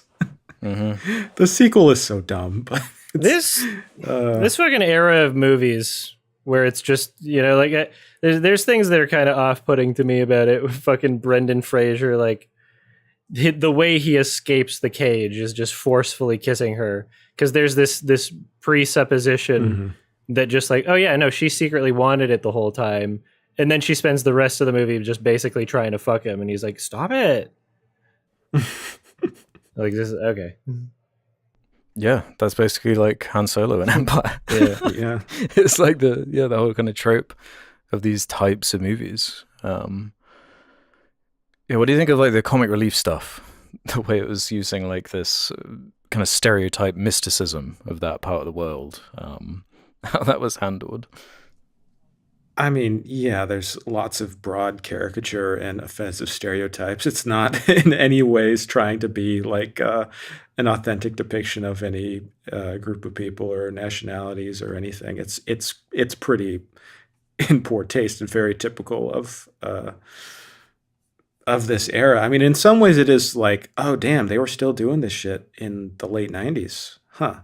And even, you know, still today. But I thought that, look, the thing is, to me, so much of it is just like, again, like a cartoon. It feels like it is taking on just like Looney Tunes type of gags. You know, like when the fire on the ship and they swim over to safety, and then the guy, what is his name, Benny, his rival's on the other side of the river. Yeah. He says, "Guess who's on the side with all the horses?" And then Brendan Fraser's like, guess who's on the wrong side of the river? Like, I don't know. It's just like, it's a nice little thing. And it's not, I know we talk about like MCU type of like quippy humor. It's not really here. It's a different type of comedic sensibility. Yeah. True. This got one Oscar nomination. Oh, what for? For sound. Oh, sound. Yeah, best sound. I can tell you that okay, look, call it a nitpick, but like they were spamming the fucking stock library in this movie. So much so that there was a point where it was literally the exact same fucking horse stock sound in a row 3 times within like 10 seconds, and I was losing my mind. And then there's like when they're carrying like the bag of like gold or whatever's inside it, outside of the fucking like entrance through the sand, there's like literally like the same stock sound effect spammed like a Tim and Eric fucking scary. It was like somebody was like mashing a button in a video game prompt, like they're trying to get out of the menu, but it was like kind of like a shimmering sound, like ching ching ching. It was so weird. Like I don't know if I've heard more stock sound effects in a movie, but that's not. It's kind of a stock movie. Yeah, true. That's not the totality of the sound design, I know, but it's just I have eartism. It was funny. Yeah, there's like on the cartoonish shit, that Winston character that shows up, he's like another, just like he's like a World War One vet. He's like just appears like twice in the film just to like fly a plane. Honestly, like, this movie's set in like 1923. He's kind of old to be a World War One vet. I thought. Yeah, true. Like a pilot? Okay, I don't know about that. Hasn't been that long since the Great War. They cast a lot of conventionally attractive people in this movie. Oh yeah, it's part of what's so awesome about it. What, you want there to be uglier people in the movie? Yeah, give me a shot, Hollywood. Let me be in the movie. Yeah, like everyone's fine as hell in this film. Just like fun. It became really apparent during the "I lost my glasses" scene, and dude's like a fucking total fucking Chad face, like oh. Well, you know, it's like it breaks the stereotype. It's subversive to the conventions. Is he the one that gets like his tongue ripped out and his like eyes stolen? That's good. Yeah, that's definitely the best stretch of the movie. True, yeah. I love in that scene after his eyes are taken out and his tongue, Rachel Weisz comes in there and she's like, the mummy's like about to attack her and she goes, help me. And I'm like, the dude, his eyes are gone. His tongue is gone. If anything, you should be helping him. Like, what do you expect him to do for you in this moment? I don't know. It was fun. I mean, it was fun. Kind of. It was fun. It was kind of fun. Yeah, it's slightly too long for what it is. There's some cool stuff though. Like there was always something I'd be appreciating, whether it be like costume design or the scale of something. Just the commitment to the bit. Sure. Interesting visual effects. I really like that shot where the sand is being like propelled up around Brendan Fraser before it turns into the big CG face. I thought that was like a cool practical way to combine these things. So there's some like thoughtful stuff in there for how unthoughtful the whole kind of story is on paper anyway. Yeah. No, thanks for the rec. And it's always fun to revisit something that has some level of nostalgia or history, even if I couldn't remember anything until I was in the scene. I'm like, oh yeah, this is familiar. What do you have to do you have anything to say about like the second film?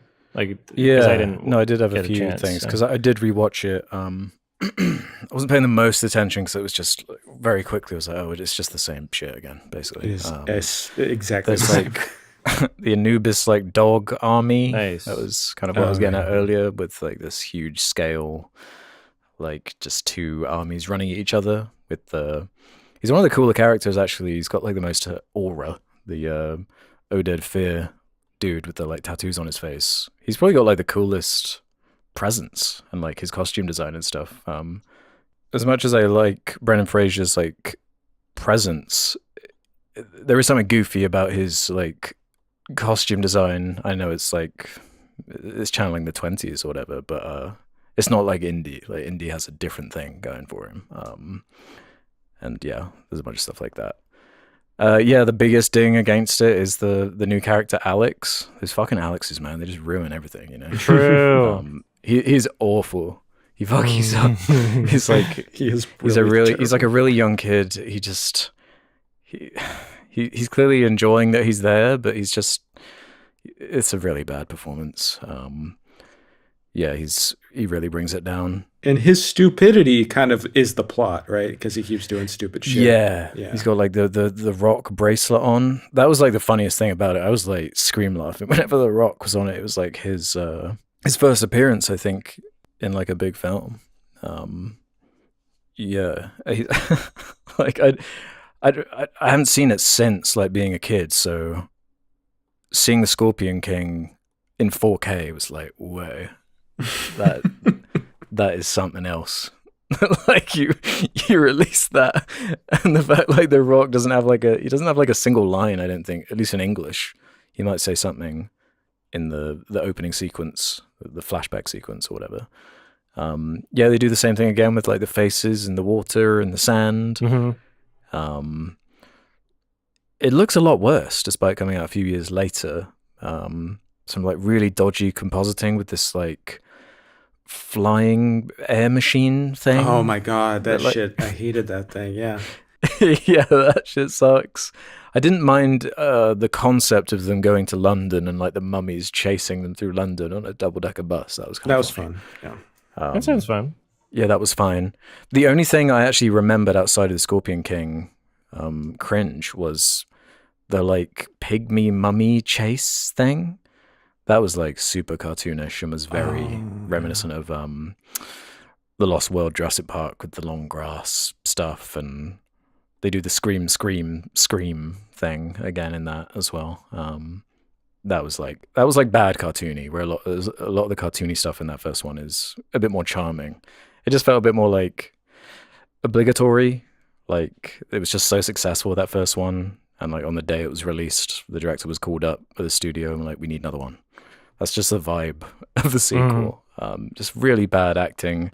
There's like a death scene where they pretend that Rachel Weisz is being killed for like 2 minutes. Nice. It's like, why are we even bothering with that? There are some like quite impressive like big scale wide shots with like hundreds and hundreds of horses and like the army stuff. It looks okay. It's not like narratively interesting in any way. And yeah, anything else that stood out about it? Yeah, there was something I kind of like how they wrapped up the Imhotep like mummy character. He's got this kind of like tragic, like kind of like fucked up Romeo and Juliet thing going on, where like that's his whole motivation, is like trying to get his girl back, basically. And when he gets rejected towards the end, he just accepts his fate and like just drops into the underworld and it's like killed. That was kind of fun. But yeah, very, very boring. Oh my god, it's super boring. Well, so the sequel. So then the Odyssey saved me. Yeah, for sure. Thank you, Christopher Nolan. I got a weird fucking flashback memory that I didn't even think about until just now. I own The Mummy Returns for Game Boy Color. Just since I was a kid, it was just one of those random things that I guess I don't know, like maybe I had a Game Boy and like going on a road trip or something, and it was just like there at the store. I don't remember why I have it, but I do remember trying many times to play the game, and it's just like such a fucking frustrating, broken, annoying, joyless mess that's just, it's not even like, I think I made it past the first level or something, and it's just like disgusting. That was prime like movie tie-in games that were just like made in like 6 months. Like, yeah, you could have stuck a different movie title on it, like legit. And yeah, I guess he didn't return the director. I mean, for Tomb of the Dragon Emperor, it was Rob Cohen who did that one. The only thing I remember about that one is like there's like Yetis in it, I think. Nice. And Jet Li. It's not good. Yeah. Okay. I wouldn't revisit that one anytime soon. So I'll do an inverse. I'd give The Mummy Returns a 1.5 star. Like, it's just not it. But that first movie, I think I'd give like a 2.5 star with a like. You know, it kind of flew by, even though I do think it's slightly too long. There is something fun, especially in that kind of middle section. Everyone seems to be kind of on the same page with the type of movie they're in, and kind of, yeah, just, I keep saying it, but committing to the bit. That's kind of the whole vibe of it. Yeah, Mummy, 6 out of 10 for me. That's just a good time. Good time. Mummy Returns, I don't even want to think about or talk about. So. Yeah, it's No rating. Unreviewable. Yeah, just everything that it retroactively makes me like The Mummy less, because it's just like everything that The Mummy is, but slightly worse. And you go, oh, wait a second, maybe there was an accident that it worked the first time. Oh no, that's sad. And they're doing a new one with Brendan Fraser. It's very soon, I think. Oh. Wait, you serious? They're making... Wait, you guys didn't know about this? They're doing a new Mummy. Yeah. I think I probably saw it on Reddit and then forgot 2 seconds later because my brain's stupid. You serious right now? Yeah, look it up. Mummy Brendan. Returning for The Mummy 4, yeah. What's the source? And it's not Lee Cronin's The Mummy. It's Right, yeah. Wow, that's exciting. Okay. Deadline. Untitled Mummy Project, yeah. slated for October 15th, 2027. Damn. Oh, with Rachel Weisz as well, because she didn't come back for 3. She was over it by then. that could be interesting. I'm more interested. I'll see what the trailer's like, sort of thing. Also, according to Deadline, Brendan Fraser's gonna be in full The Whale costume. Oh, hell for yeah. the entire film. Yeah, so it's kind of Double like excited. The Whale crossover. Oh my God, that would be so good. See, like Hollywood just wastes opportunities. Like there's so many good concepts out there. Yeah, now that it would kind of be perfect for a Mummy movie to come out now, because then it would be the like new trend of like legacy sequels, like just ticking whatever the new boxes are. That's really funny. I can't believe they're doing that. I mean, it'll probably not capture the spirit of the original. Let's be perfectly honest. Well, yeah, how old is Brendan at this point? Like it's been a long time since George of the Jungle. That was my exposure to him. I loved that as a kid. For me, Looney Tunes back in action. They'll have a trailer. It'll be like dark and mysterious. It'll like slowly reveal him out of a silhouette, and he'll be like, "I'm getting too old for this." And then we'll have like a really epic version of some popular song, something about mummies or something, where like you look at the surface level version of the lyrics and you're like, "Oh, I can see why ChatGPT told them to use that song." It's going to be a Billie Eilish song. Oh, It's going to be like sand sweeping over the desert, and then you just see Brendan Fraser from the back, and then that's all you see. Yeah. And he pulls the whale face from the poster. Oh my God, yes. And directed by Xavier Dolan. Yeah, maybe it'll be as fun as seeing old miserable Indiana Jones, who's like in his fucking 70s, like hating his life and how. Yeah, is it going to be set in like the 50s or 60s? And their kid is going to be dead in Vietnam. I'd be fine with that actually. Yeah. Just like Yeah, that's actually you kind of sell him. Sure, yeah. Why not? Just like, get rid of him. yeah. Okay. Yeah, that was that's fun. That was a good discussion. Oh yeah, I didn't give my rating. what'd you give it? 5 out of 10 also. Nice. Yeah, so same as Alex. Didn't hate it. Was detached, but in a way that I wasn't frustrated, and I was like, I could be like socializing watching this, you know. Yeah, it's breezy, it's stupid, Yeah. watchable. Yeah, I'm glad we're all kind of like on the same page as that. I was like worried that I would be the hater or Yeah. something. Yeah, we're all pretty similar. It's a fucking masterpiece, you fucking imbeciles. Ah. How dare you? 10 out of 10. That's awesome. All right. Well, wait, are we doing questions now? Yeah, I think it's question time, right? Either questions or another pee break if somebody has to pee. I just have a bottle next to me. I'm good. Yeah, I can survive. I can do some questions. All right, let's do questions. In which case, let's do some questions then from the Sardonicast community. Head over to the suggestion thread over on the subreddit if you want to leave questions for future episodes. Let's start with this one from Vince is Depressed.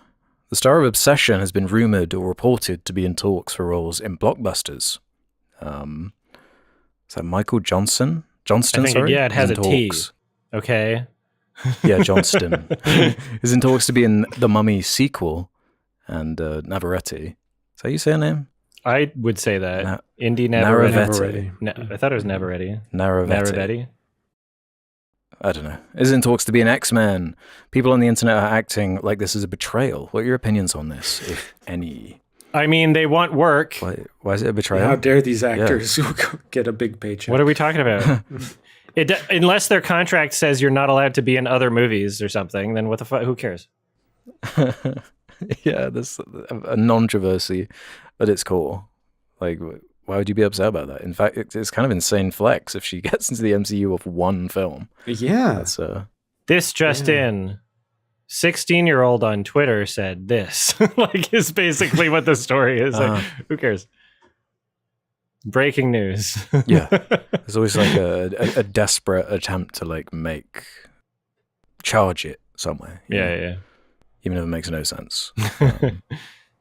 It'd be different if it was like some big actor who's like, it'd be like if Daniel Day-Lewis wanted to be the next Magneto, you know? It'd be okay. Came out of retirement. He's like, one last final film. Then it'd be like, why are you doing this? Why do you I'd respect it. I'd be like, they must have given you like literally $1 trillion. Or they have blackmail on you. He's in the Epstein files.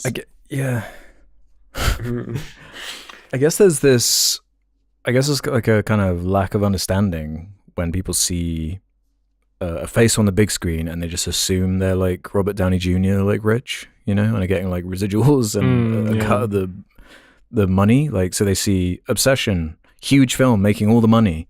So then everyone is going to be like linked to that success somehow. And she is, as far as like getting her face out there, but she wasn't paid much for the actual film. No, she probably made nothing making that. Yeah. Yeah, but it's a huge career boost. Exactly. People are watching her stream The Last of Us on a Windows computer that didn't pay for its license. Yeah, she's probably making more from the streaming than oh yeah. Look, like film. if I was like a very conventionally attractive female actress breaking into the scene, I would also immediately start Twitch streaming. Like, continue acting, but nice little side gig, and you get some simps out of it, you know? Yeah. No, okay. This is a weird one from Crazy Minus. With Warner Bros. Choosing to partner with an AI podcast to promote the end of Oak Street with AI-generated talking dogs a week ahead of release, given how marketing is like this, sorry, this is written kind of weirdly, could hinder anyone's interest of expectations in seeing the film, would you guys ever consider marketing, whether good or bad, to take a part in any film's presentation or overall quality? It can set expectations for sure. It's like a tone piece when they're done well, when they can reveal too much sometimes. This AI dog bullshit though is kind of insane. That whole film. I'm gonna wait until after I've seen the movie to like I see the screen cap of it and it looks stupid and I could imagine what it is, but I don't remember if I've even seen the trailer or not. I might have seen the teaser. I just like the director, so. Yeah, same. That's the main reason I'm curious about it too. It's just like a weird project, like all round. That's what it seems like. That's why it's intriguing.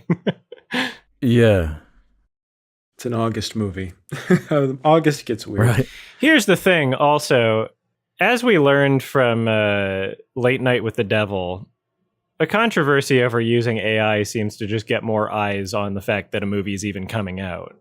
You know, like, so maybe it's a viable marketing strategy for something that, like, if not as many people know, but like that's why people were talking about I Saw the Devil, right? It was a success in large part because there was a controversy over its AI usage. It probably wound up helping The Brutalist too. Yeah, probably. That one too. Like more people are talking about it, more people are aware of it. You know. I think we're also going to see more often, and this is more in relationship to The Brutalist, but did you guys see that report that Netflix released that like 300 of their movies and shows released within the last year used like generative AI at some point, or I don't know if it was generative AI, but used AI in the process. No, I didn't see this. Yeah, I'm entirely unsurprised. And they just put their report out there, just kind of like, yeah, we're just letting you guys know that this is happening. And I think that it's going to be used selectively to kind of like knock movies down, as like with The Brutalist, there was debate about what was being used as AI. And then there's going to be like slop just being made constantly with AI that because it's slop, you know, it's going to be trickier even defining what these studios are telling you is AI or not, because it's very clear that they're hiding so much of the process right now. Oh yeah, and, for sure. I mean, AI or not, like the conversation for like what I value in films is authenticity. Like a human can make inauthentic art, AI makes inauthentic art. If AI is involved in art that has authenticity, that's the human element guiding that authenticity, right? Like Yeah, like it's a lot of the same problems exist, and I'm glad more people are talking about it. I was walking through like a little farmer's market sort of thing, and there was a t-shirt vendor, and I looked at the designs on the t-shirt, and I'm like, damn, these look like kind of fucking AI, not because it had like an extra finger or anything, but because it was just so conventional clip art, sort of like disgusting, uncanny smile cartoon sort of thing. You know exactly the type. And then I realized, like, wait, even if it's not AI, like it's like we're given more tools to recognize when something is like inauthentic and is just like the average inoffensive version of something, right? Like the median. It's an interesting conversation. Yeah, at the moment it's quite easy to spot for that kind of shit. Like on every high street you see like a burger joint that has its menu and it's just AI slop. Oh yeah, that's annoying. It's so Take obvious. a photo of your and the food. same in these like flea markets. And You have a smartphone. yeah, I saw like it was like a carpet cleaner van or something that the logo was like very obviously like an AI thing. Yeah. It's pretty lame. I'd much prefer to see like a corny clip art that an actual human made, but Yeah. it isn't like through all these filters of it like referencing stuff that has been made, but is it's the joke about Doomsday where it's like all trained on this kind of similar looking stuff. Exactly. And it just winds up being this everything just looks like Disney bullshit. The average. Mm-hmm. Or like all the Pixar animated style AI slop. Yeah. That like. Yeah. Now they have to move away from it. Yeah. It's. Jeez. Yeah, and it's like it's the default criticism of shitty looking movies now too. Like I can't even remember the name of that Disney animated film that's coming out. Everyone was kind of mocking it because it looked like Gen slop. So that might be a bit of an issue for them. I'm curious if they have like access to versions of this tech that's like better than an average person. Guaranteed. They must have. Yeah, like Disney obviously has like access to stuff like that. And sorry, it seems like there was a time in which the big studios were somewhat oppositional to the AI companies, and it was a short-lived time. But there was a moment when they were like, "Hold on, you're training your stuff on our shit. That's copyright. You can't be doing that." And now it seems like just as fast as that moment happened, they're now completely in league, working together in tandem. None of that concern anymore. They were only ever suing because it was in competition with their AI company. Like 100%. the ones that they have 100%. stock in. 100%. yeah, now they can cut costs. Yeah. Yeah.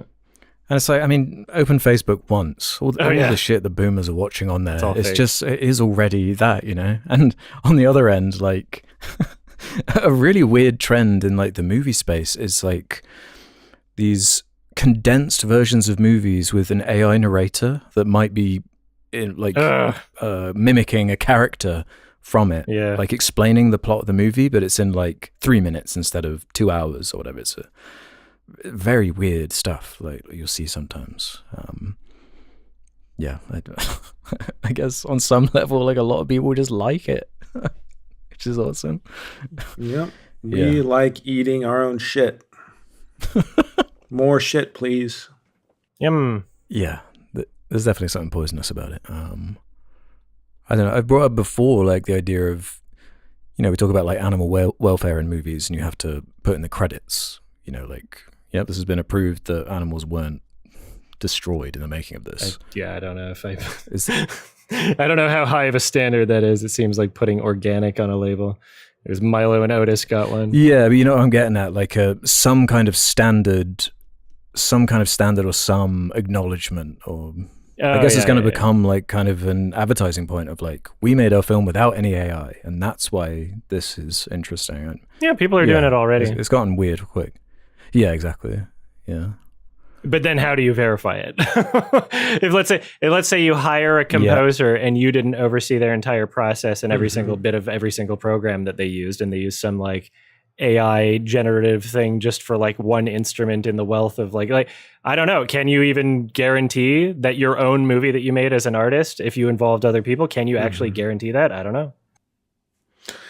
Also, there's like a porousness to the term to the point where like there's stuff that we do every day with editing that now the companies are trying to say, well, that's AI. It's like, no, that's not. Like, you can't just call anything AI and dilute what it is. You know, it's like they're different tools that you use in post-production. So it's very annoying. And they wanted that. Yeah, it's a very unfocused conversation. Because like the tool side of it is like okay, the search engine side basically, but it's the generative stuff that is the affront to art. Yeah, no, I'm just kind of pissed because like whether or not there are much more quote unquote intelligent or advanced versions of this that maybe either large corporations or governments have access to. It seems like what's on the public facing front is just kind of like in this like plateau or loop or something where, when I remember when the conversation first started happening, we were seeing some like weird AI shit starting to take place. It was just you and I on the podcast at the time, Alex. We were having, that sparked like philosophical conversations about like, what is consciousness, And now it's like, okay, right. Well, we're in this pretty fucking deep, and the fucking like the AI chatbots are not intelligence. They're literally just repeating the average of conversations text that they've seen on the internet, right? Like it's like worse search results, right? I have to fact check fucking everything. Not that I didn't before, but now I have to extra hard. And it's like, okay, well, what is the product here again? It's just for tricking old people, and that's it. Like, what? Like, I'm just kind of pissed. Like, another hype scam of people who are involved in the companies directly benefiting from investment in stocks, saying, "Oh yeah, no, this is like actually going to take over the world." Same shit I fell for when Elon was talking about fucking self-driving cars. I'm like, "Oh yeah, they'll be here in 5 years." Right? Yeah. Fuck. Fool me 10 times. Yeah. Shame on me. Yeah, it is one of those like follow the money type things. It's not even real. Like the stock is insane. Like just look at like Nvidia and all of this stuff is like so just out of whack. And yeah, like all the biggest podcasts just have the guests that are just like people from AI companies that have certain interests, and it's like what is actually the reality, Mm-hmm. Well, don't worry. Like the bubble will burst conveniently right after Democrats are in power. So you just got to wait a little bit. Yeah.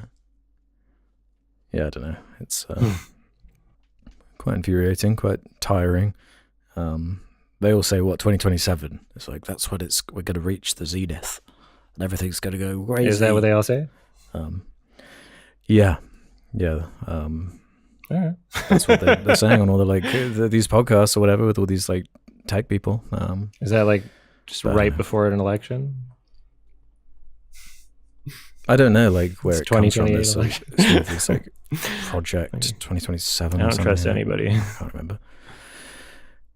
Yeah, it's like you show it to me. But okay, I got a really fucked up one. Hell yeah, we can do from Zealous Ideal World 89, who says, of the three of you, who can twerk the longest without getting tired? Me, obviously. That's a good one. I don't know, I have a feeling Jake might be like a secret pro twerker. I think. Back in the day, my back is so beyond fucked up. I literally can't even like move. No, not anymore. I don't know. Alex, I feel like you've got it in you still. Go on then. Like that can be Patreon content. Oh yeah, we'll settle the debate once and for all on the Sardonicast Patreon. We're gonna have a special one member $100,000 tier, one time only. Like the twerk off. I think we got to meet up. Here's what we got to do. We all got to meet up for Doomsday, right? Oh I want to be there as Adam watches Victor Von Doom on screen, Yeah. beamed through his cornea. I want to be there. Oh no. You got to twerk through the entirety of Doomsday. Twerk through. Oh yeah, Rent a that might theater. make the experience a little better actually. Insane. Yeah. No using D-Box, that's cheating. Shit, yeah. It's like making everyone twerk in the audience. That's Sure, why not? yeah. Part of our heritage. Let's do a real one from That was a real Huzzah. one. Okay, fine. All three of you get together at TIFF and are waiting in line to see a highly anticipated movie. Suddenly, a Sard runs up to you and excitedly asks to take a picture. You all agree. Unfortunately, the fan forgot to turn off the flash, so as the phone takes the picture, all three of you are suddenly permanently blinded by the bright light. Oh. Now that you are blind, do you continue to watch movies? If so, would the type of movie you watch change to those that are purely dialogue driven? Would you watch with audio description, or would you not? Being able to see the cinematography and visuals put you off movies forever? Okay. This person set up their question about how would we live life if we were blind by posing Involving a if specific scenario. we got a camera flash blinded us. Okay. With I like a- that. There's a whole narrative. There's like lore to this question. with an illegal modifier to the flash on your camera. Like a military weapon. This sounds like this person has a plan for us. So maybe we should be on the lookout. Yeah, well, I'm like, when you started describing the story, I'm like, this has happened until I got to that. I'm like, this has already happened. Right, yeah. Nah, A twist. no, I've like thought about it, but I wouldn't be able to give any like kind of guaranteed answers because, your perception of the world around you is entirely just sensory input. When you lose one sense, you don't really understand what that's like until you go through it. Yeah, like I think the better way to find out the answer would just be to ask like actual visually impaired people like what they do. Yeah. Like from my understanding, there's tons of blind people that will watch a movie even if it doesn't have audio description and kind of just infer things happening depending on what the film is. Yeah, audio description can be fun and funny sometimes. Really depends what you're going for. I could imagine being more drawn to like audiobooks and music. I was gonna say, guess, yeah. If because then you get your like narrative checks and I don't know. So much of what is enjoyable about movies to me is the visual element. Still get the score. Yeah, at but I least. would be curious. So yeah, you do get the score and the dialogue, I guess, and you can pick up in like tone. Yeah. And performance and stuff like that still. They do in the described video, like depending on the movie, they do like describe a good amount of visual information. Like you're never going to get the full picture, obviously, but depending on the movie, they do put efforts into describing more than just like what the characters are doing. Yeah. Yeah, I'd have to read some anecdotes from. Same. How, No, you guys put it well. Yeah. I really wouldn't know. That's how I watched the prequel trilogy last time. Really? Oh yeah. Yeah, it was for the podcast. And I was like, this version's going to be better for me. And it was. I still had my eyes open, just FYI, but it's just an extra audio track. That's how I watched To Boldly Flee. That's how I watched To Boss Baby. To Boss Baby. All right, should we do a couple more? Wind this guy down. Mm-hmm. Let's do this one from Jay Marston. Who would be your dream guest for Sardonicast? Any director, actor, YouTuber, author, etc. Who would you most like to get on the show, no matter how impossible it may be? Rachel Dolezal. Jeffrey Epstein.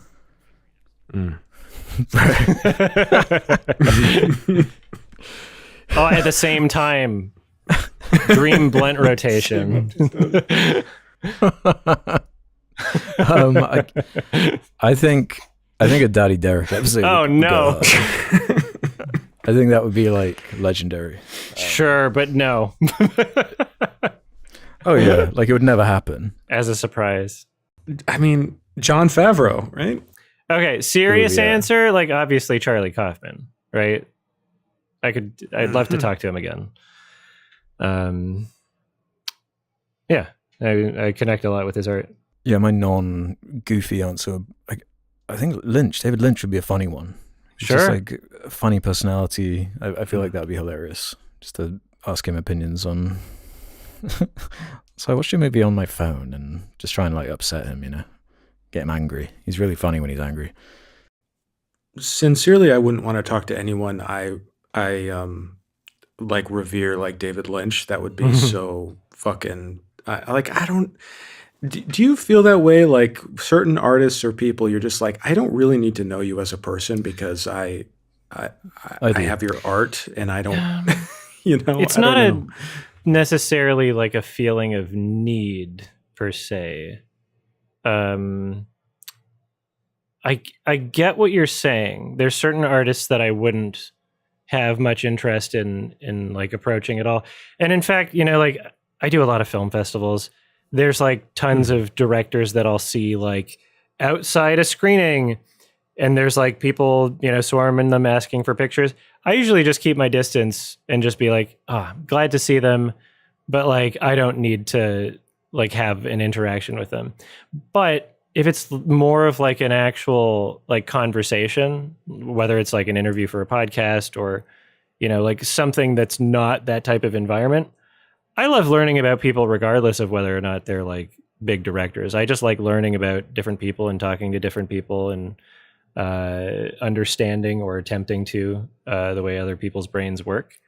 Charlie Kaufman is one where there is something there where I would want to, but I don't know. I have no idea. It's a complicated thing to answer. His art is so personal to me. And it depends on like their vibe and how they like when we had Jeremy Perron, Mars Express director on. I found that like a very fulfilling hell yeah conversation, and I could pick his brain all day long and had just so many questions. But at the same time, there are other like artists or people like I don't feel like I need to have like a conversation with Christian Bale or something, like I'm fine just leaving them as like it depends on the person to me, and like it just doesn't have the vibe that he would enjoy like sitting in that space, whereas like a Jeremy who kind of got it, he understood the format and was like willing and just open about that kind of thing. I don't know. I think Robert Pattinson would fuck with Sardonicast. I was going to say that. I was going to say he'd be a cool guest. Yeah. He listens to Death Grips. Really? Hell yeah. Yeah, no, there's a photo of him and Beyonce and Death Grips all in the same photo. It's like cursed. It's incredible. Oh, you haven't seen this? It's fucking hilarious. MC Rides looking like disassociated. Oh my God. Oh yeah, no, I'll show it to you. That's awesome. You have to send me It was that. like, I'll make sure you see. Although I would only want him on if he did like an insane voice we haven't heard before. For the whole thing. Guys would just have to do voices together, Alex. You can do the most unhinged voice for 2 hours. Okay, that raises the question: who would be the like worst guest to have on this podcast? Daddy Derek. Well, that would be the worst best. Sure. Or pre Citizen Vigilante, I remember years ago like reaching out to Uwe Boll to see if he would come on. I thought that would be kind of funny. No, not so much. Now, I wouldn't want that now. All right. I'm sending the picture. Okay, let me see this. what the fuck? What? It was like at a award show thing. It was like some music industry thing, and then Beyonce, I think, wanted a picture with Pattinson, but had no idea who the rest of them were. And Pattinson's chill with Death Grips and actually listens to them. And so this just weird photo existed because Beyonce wanted a picture with Pattinson because maybe Twilight or something. I don't know. It's just it's such an odd cursed photo. I love it. That Like, is, that's a fucking- dream blunt rotation there. Yeah. It's such a great photo. The expressions are everything too. Fucking some of them looking homeless right now too. That shit looks like a jar font now. It looks like bullshit. I'm putting this out in the. I think Ari Aster would be an awesome guest one day. Oh yeah, sure. And I think I'm putting this out in the world. I think Ridley Scott. We've got to get him on. I think that would be a nightmare of a podcast episode. but Sure, it would be I agree. amazing. I think it would be a nightmare as well. If there's one person who like I would actually like, we're talking about like people in film that we would love to talk to. It like Scorsese, like hands down, is, Sure. like, the one I'd want to talk to the most, more than anyone. He also just seems like he's like, because I think about like the Coen brothers, they're kind of like not very open about talking about their process and their work. But Yeah. I feel like Scorsese is very like, he's a talkative guy. He would. Yeah, he's talkative. He like gets the like online space, like his TikTok and his daughter and stuff like Yeah, that. he has It help. seems to- But yeah, exactly. He kind of gets it a bit more. he's great to be a presence there. It's great to have him Yeah, there. for sure. You know, it's nice to see like significant figures from older generations like having some help getting into those spaces, and you know, it might be exposing a lot of young people to his filmography too. Like undoubtedly, that's the case. No, 100%. Like people spam the like absolute cinema. Like True. thing. Yeah. Nice. Damn. Okay. Yeah, we'll get more guests on in the Um, future. There's some directors I Tom really Cruise. like that have expressed enough interest, but we'll see. We'll see. Because it's funny because sometimes I have like someone's DMs or email or whatever, but then their career gets like so big that then I get self-conscious and I'm like, are they too big for the podcast now? Right. I'm like, damn, you're Oh, like no. fucking popping off. I should have got you on earlier. They should be so lucky. They should be so lucky. Yeah. You got to get them when they're up and coming. Hmm. Okay. Was that the last one? Right. There's one more we could end on. Sure. A bit more of a philosophical one, actually, from We Shall Mate Now. Ironic with that name. I love Reddit usernames. Yeah, and I when I screenshot, I don't really look at the name until I'm like reading it in the Yeah. moment. I'm like, oh Nice right, surprise. this is yeah, I sound like crazy saying this. Thanks, Rimjob Steve. What do you think your stalker wish would be? As in something that you've always wished deep down subconsciously, not something that comes immediately to mind. So as a quick reminder, the stalker wish is from towards the end of that movie, where your most sincere desire, your true nature. Oh, is suffered the most stalker! is I answered. thought Stalker, they're like- like who Sorry, do you yeah, want to yeah. stalk? Like your wish as a 70s stalker. Like the fuck? No, the science fiction concept of what makes the ending of that film so kind of thought provoking and interesting. Like, would you go in there? Would you? So subject the yourself to- deepest desire that like, but it does it have to be something that's like, What it is- could be something subconscious. It's not like I wish for $1 billion. oh, You know, it's Okay, something well- deeper. It's something that you can't control. It's like you will get your deepest desire. What is my subconscious desire that I have no knowledge of? Yeah, I don't know. It's a great question. well, I have like a good degree of confidence that I'm like in tune enough with my my uncontrollable subconscious desires to know like those types of things on a conscious level. So like my answer would be the same whether it's a regular wish or a stalker wish, is just like, you know, peace and comfort and happiness to be shared with one or more people that understand me and don't judge me, and I can intellectually get along with and I'm attracted to, and the feeling is mutual, and financial stability. You know, the general shit Yeah. of just like the stuff that our brains are hardwired to want. Yeah. I was thinking in terms of like a calming of the mind, something like that. It would probably be like a monkey's paw thing, where Xanax. it's like it would probably be like I get like lobotomized or something. Yeah, something along those lines. Just inner peace, maybe. Mm. You see, I'd probably go into the room being like, yeah, inner peace, harmony, that sort of thing. And then I would just get $10 billion Yeah. just like, in my pocket. I'm like, yeah, that's about right. That's Yeah. Could be deep worse, I down. guess. Deep down. And then they tax 101% because Mom Donnie got elected, and then you owe money to them. The stalker Wow. tax. Yeah. Yeah, Mom Donnie's issuing the stalker tax. You gotta all your earnings from the room. Yeah, what it didn't say in the fine print was that it applies in Washington. Oh, damn.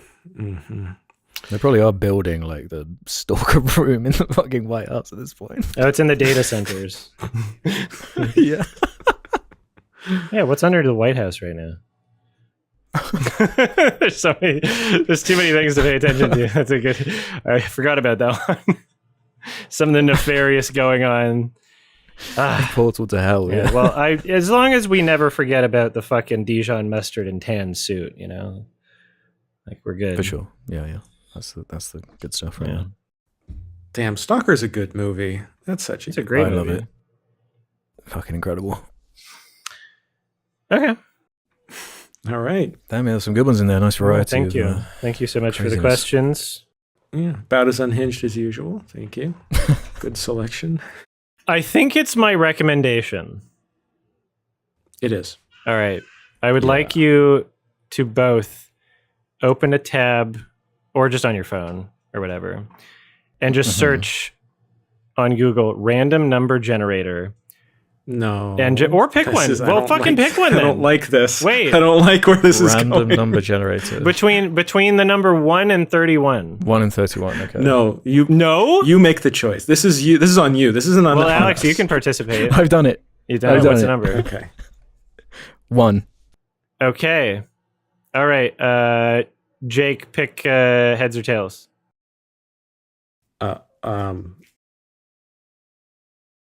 One. All right, we're watching The Beast. We're watching The Beast, 2023 film Wait, with Lea Lea Seydoux? Seydoux. Yeah. Oh. Director Bertrand Bonello. Yeah, never seen it. I've wanted to watch this as well. All right. Cool. What was the other choice? I'm so curious. Yeah. Well, it's fine. What do you mean? There was more. There were 31 choices. Sure. Oh, I see. Okay. Yeah, we were narrowing them down. All right. Hell yeah. But I'll just I'm not going to tell you. But this one worked out great. That's your right. Yeah, no, it's something I want to see. Yeah, cool. Yeah, if you don't want to be spoiled for The Beast, directed by Bertrand Bonello, if that's how you pronounce the name, watch it before the next episode comes out. These episodes come out every 2 weeks. You can listen to them early by going to sardonicast.com. Sign up for premium. It's only a few bucks a month. Also, patreon.com/sardonicast. Also, you can go click the join button for the members thing. It also gets you early episodes. And all of these things are ad free. Okay. You don't have to listen to stupid, annoying ads if you do that. Perfect. Excuse me. Whoa. That was the Beast talking. Sorry. It's coming out. Yeah. Coming out. Coming. Thanks for listening, everybody. Have a happy daddy. Have a happy mummy. Have a happy beast. Yeah. Have a happy Mr. Beast. Bye. Bye-bye. May.